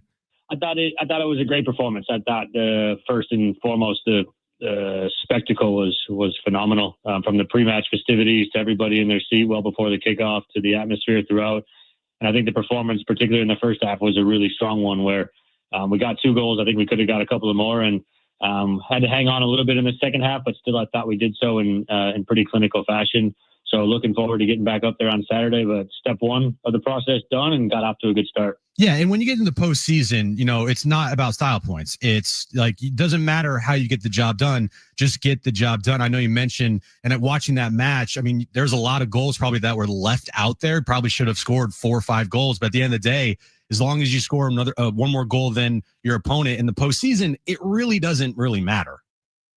Yeah, and I think that's where there was kind of this sense of a little bit disappointment from the group in the locker room after the game, because I think we could have scored quite a bit of more goals in that. And it's a testament, though, that we did create a lot. But in the regular season, goal differential does matter, and sometimes you are upset about those. But to your point, the postseason is you just got to get through 5 games. And so we can kind of say, look, there's 1 down now. Hopefully we can go to Portland and put together another performance, which we know we can do because we have that recency that we were able to go and do that. And I think it's pretty similar status quo for us as we go throughout this whole postseason. I think if we can get up on teams early, we're a really difficult team to play against because then they have to start coming out of their shape a little more. You saw this in this game, but teams then start to go in a little bit more aggressive in the tackles, and that can cause them problems too. But if we can start to create space in behind teams, I think we can really run up the score on them. Tyler Heaps, SDFC's GM and sporting director, join us here on Jon and Jim. So with how the postseason is scheduled here, you guys have potentially 2 more games here. Hopefully it's just 1 if you can beat Portland on Saturday night, but then you have a potentially long layoff. Don't want to look too far ahead, but how important is it to, finish this series off on Saturday night and not have to worry about a potential winner go home game 3? Yeah, the scheduling is a challenge. It's a challenge for a number of different reasons. When you talk about consistency, when you talk about trying to stay in a rhythm, in that 3-week break, if we do and are to advance, there's an international break. So you have 7 or 8 guys that are going away with their country and then coming back to play in a very pivotal single elimination game after that. But what I think that we do a really good job is that our training environment is a really high level and it's really competitive. And so I think that will give us an advantage. We do have a couple of guys that are banged up. So if you do get that time off, you're able to get some of those guys back into full fitness, which hopefully will get us ready to go for those games. But right now we're just focused on this weekend. To your point, we're going to go there and try to win it. We're not going to approach an away game to try to come back to Snapdragon for game 3. Well, if that does happen, I know that the support will be behind us, but for our sake, it's full steam ahead to this weekend. Yeah, and back to the support. I mean, that place was packed from the word go. It was an incredible environment. Just elaborate on your feelings being in that place for the first ever home playoff match in club history? Really special. I think someone said it well on our leadership call this morning. They said the opening game was packed, but everybody was kind of looking at the supporter section like, wow, this is great. The supporters are all up and at it. But this felt like everybody was a supporter. The whole place was that first goal, whenever that went in, the whole place erupts. Blue smoke goes up. Like, those are really cool and special moments. There's a lot of really good photos and videos from it. And I know the team feeds off that. They're super pumped and super excited to go in there. I think I looked at the clock at one point in warm-ups. There was 20 minutes left and the supporters were already chanting those pre-games. You got the Padres players in there, and this city loves their Padres. So all that stuff was really special. I was sat next to our owner, Ludwig, during it, and we kind of looked at each other a couple of times like, well, we couldn't have asked for much better than this in year one. Yeah, it was an incredible night on Sunday night. Hopefully you guys can keep it going here. Tyler Heaps joining us here on San Diego Sports 760. So Mikey Varas talked about it after the match, but I wanted to ask you, what's the latest with Chucky Lozano, and do you have an update on his potential availability for Saturday night?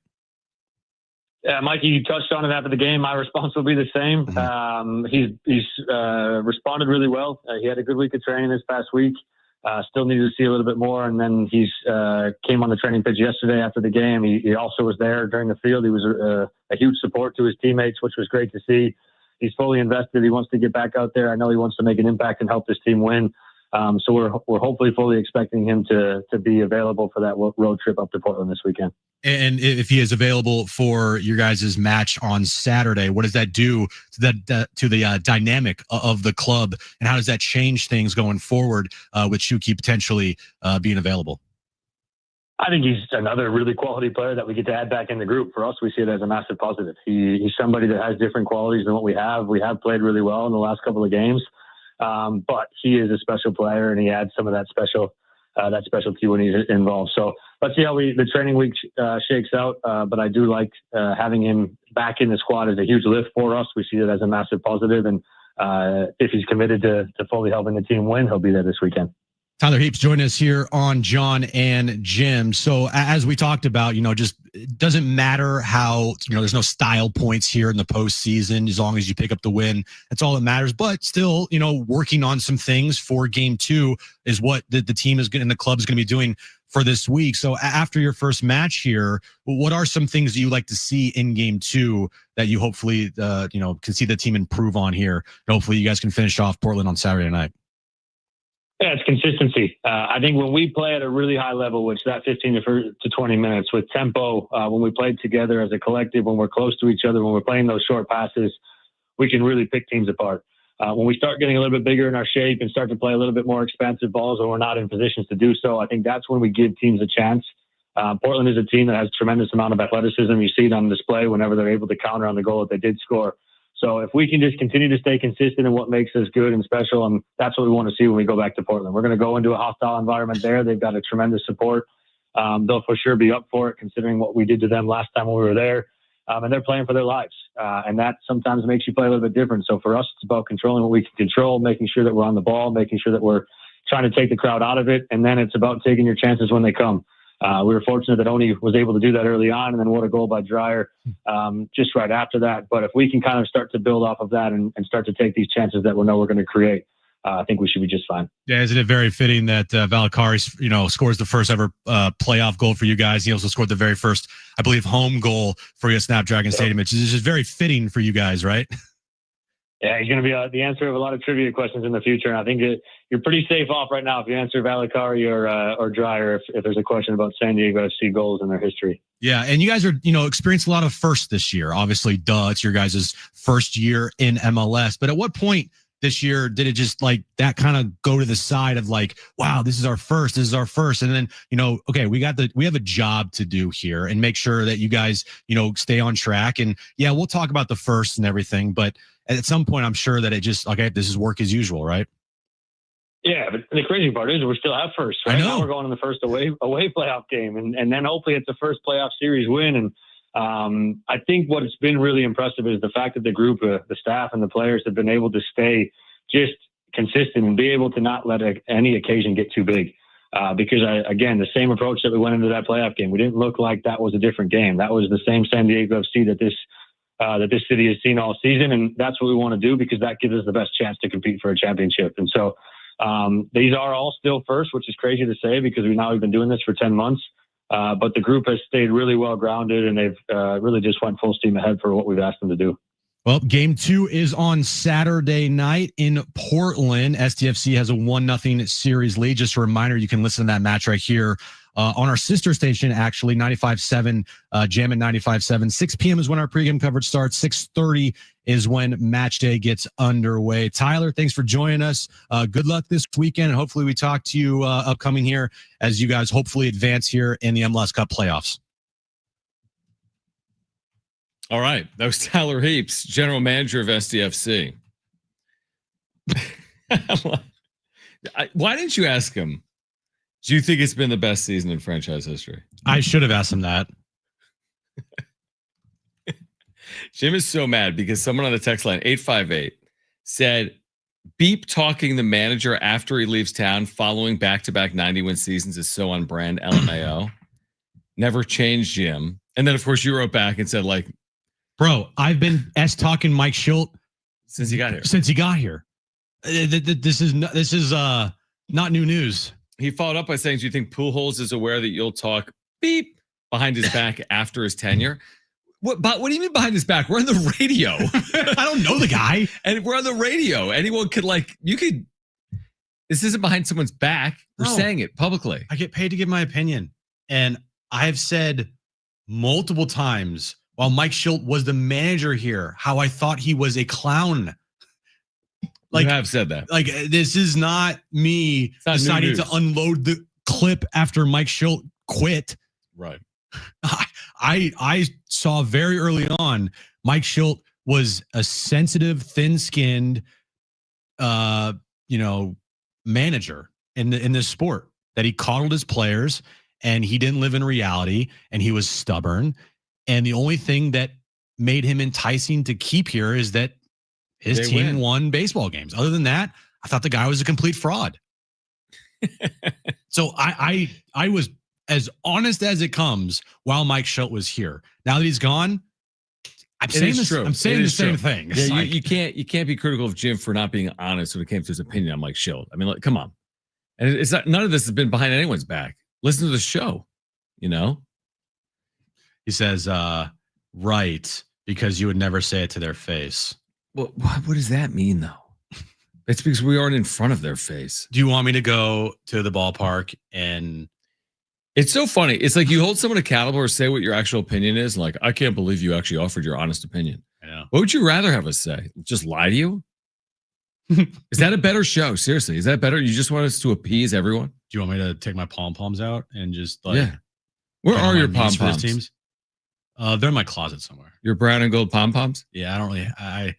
My pom-poms were blue and yellow, or no, blue and white for the old Padres colors for the 2017 uniform. Yeah, when I worked for that. Oh, that's right. That flagship station. More pom-poms. Let's change the name of the show from Jon and Jim to Pom and Pom. All right, Jim's back page is next.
Where does the time go? Jim's back page coming up in a moment. Do want to remind you that San Diego Sports 760 has 13 chances to win $1,000 every weekday. It's the bonus bucks giveaway every hour, 6 a.m. through 6 p.m. Jim is still texting back and forth. Listen for the keyword, then enter it at sportssd.com. Next chance to win $1,000 coming up at 6 p.m. What are you getting into now? Mr. I don't care. What happened? Oh, it's just, What?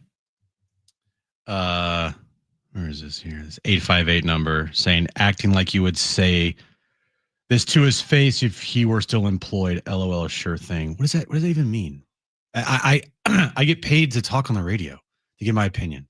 Do I have to worry about, oh man, if I see Mike Schill, oh my gosh. One, can't go down there because we have a show during pregame. Two, not going down there postgame because we have a show postgame. Well, he doesn't say anything. He doesn't say anything anyway. You're right. I get paid to give my opinion. I can say whatever I want to say. It doesn't matter. I'm not like being like offensive to Mike Schill. I'm just saying that as a manager and how he managed his club and how he was to the media and how he was behind closed doors, I thought Mike Schill was a fraud. Right. You're just changing your tune now that he's gone. Yeah, of course.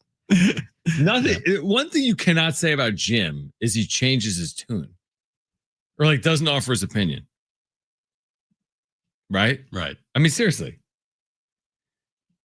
I don't have to sugarcoat anything. I don't have to be held behind some censorship. I don't have to, make sure to watch what I say because I'm on the flagship station like they have to do. Like, I give it to you unfiltered.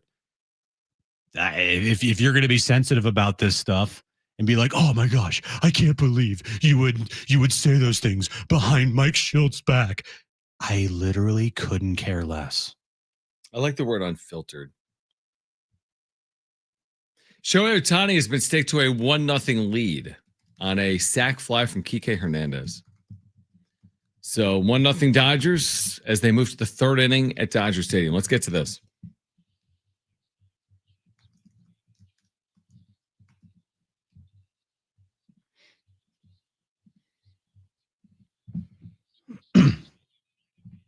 All right, so what cards do you have again? Topps flagship 2025-2026 hobby box. If you're going to tell me it's going to be worth $1 million, I won't open the box. What do you have? Is this card available in this box? It's a VJ Edgecomb. The 1 of 1. Yeah. Okay. Yep. How much is that sold for? Bidding for the VJ Edgecomb 1 of 1 Super Fractor. Yep. Has topped $23,000. Wow. With more than 2 days to go on eBay. He's played 3 games. Yeah. What do you think of something like that? Because what if VJ Edgecomb, like honestly, like what if he's just a good player, not a 10-time All-Star? I like his game. Him and Maxey, there's something there. You can see pretty early on with guys. You're like, that guy has it. But is it real or is it hype when cards are going for tens of thousands of dollars? It's all hype to begin with. It is all hype, but don't you eventually have to live up to it? Like Michael Jordan's cards aren't based on hype. Well, that's the thing of the card market. It's very speculative. Everything is hype. Yeah. Until it's like real. This guy's established. Yeah. Right. No, until you get to like LeBron level, Steph Curry level, Kawhi, like Ohtani. Yeah. Like it's established at that point. But so you're kind of betting on Edgecomb to be that guy. It's like gambling. Yeah, it is. I agree. So that card's at $23,000. It's a 1 of 1, Jim. I mean, 1 of 1 makes. I think it is. It doesn't say 1 of 1. Maybe. Or no, it is a 1 of 1. It's a 1 of 1 Super Fractor. Yeah, I mean, if there's only one, okay, I could buy it. If there's only one. Could you imagine if you pulled that last night? I would have been. What if I pulled a 1 of 1 Cooper flag? I'm selling that thing. Oh, right away. Have to. Or do you hold it? No, you got to sell it. You got to move it. Strike while the iron is hot. I'm not holding that. What if he's not good? Well, first you got to get it graded. True. Do you grade it or do you go right to auction with it? Well, again, I'm not going to pull a 1 of 1 probably. But if I do, I'll be excited. Yeah. So the ratings for the World Series are in. Right. First couple of games. World Series TV viewership for the first 2 games. Mm-hmm. United States, 12.6 million. Japan, 10.7 million. Canada, 7 million. Wow. That's over 30 million fans around the world viewing and watching the World Series. No, it seems good. It does. In Japan, of course. Right. Canada, of course. I'm a little surprised that Canada's that kind of low. I mean, 7 million. There's 40 plus million people. That's such a low number. 7 million? I mean, they got a bunch of hockey to watch or something? What's going on? Well, Toronto's only one city. They're not like Canada's team. Yeah, but they are Canada's They are team. Canada's team, and Toronto's the biggest city in Canada. Is that a factual statement? I think it is. Montreal, I was thinking. Biggest city. It's got to be Toronto. In Canada. It's got to be. It's got to be. It's got to be. Got to be Toronto. It's Toronto. It's Toronto. How was the population? It is 2.79 million. Montreal's 1.7. Wow. Does that mean San Diego's about the size of Toronto? I mean, San Diego is a major market. I'm just trying to put the two together. Yeah, it's a big city. It can be used as a major market. Okay, so what was the point there? I thought there'd be more. More than 7 million people in Canada watching the Blue Jays in the World Series. Yeah. Okay.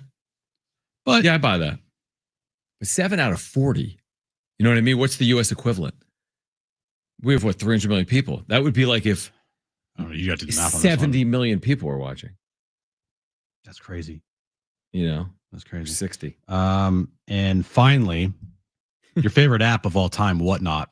Yeah, I love Whatnot. Have you heard this? Oh, no. The growth of Whatnot is insane. Tell me. Right now. Yeah, I'm listening. Whatnot is valued, the app. How much? $11.5 billion. Billion. You want to know why, dude? Has raised almost $1 billion in value. You know how much money they make? Every transaction. Everything. Like sports card buying and more. Yeah. They're getting a percentage of every transaction. There's thousands and thousands and thousands of transactions. Yeah, it's ridiculous. It's like a baby eBay. It's like eBay Live. You know what I mean? Get out. Get out. Get up. Get out. Get up. Get out. Let's go. Ohtani's the first person ever to reach base safely 9 times, allow a home run in a World Series. Look, Dodgers are still winning, but that felt good. No, they're not. That felt good to watch. What are they winning? Cancun? No, just kidding. No, but you're saying they're still going to win the World Series. Yeah. But they're not winning this game. This series has been flipped on its head. Ohtani. Everything we said earlier has changed. The bum. So washed. You can't pitch. Hurt? No, he's pimping it. Okay, I just wanted to. As he should be. Just checking. Man, Vlad is the most graceful guy. This game's over. They're holding a 2-1 lead for 8 innings, right? Boom! How long did they hold the 2-run lead last night? Like 5 minutes? Second. All right, we're back tomorrow at 2 p.m. Darnay Tripp's on the show. He doesn't even know it. For Brent and Jim, I'm John. Keep it here at San Diego Sports 760. Doesn't even know it. Peace.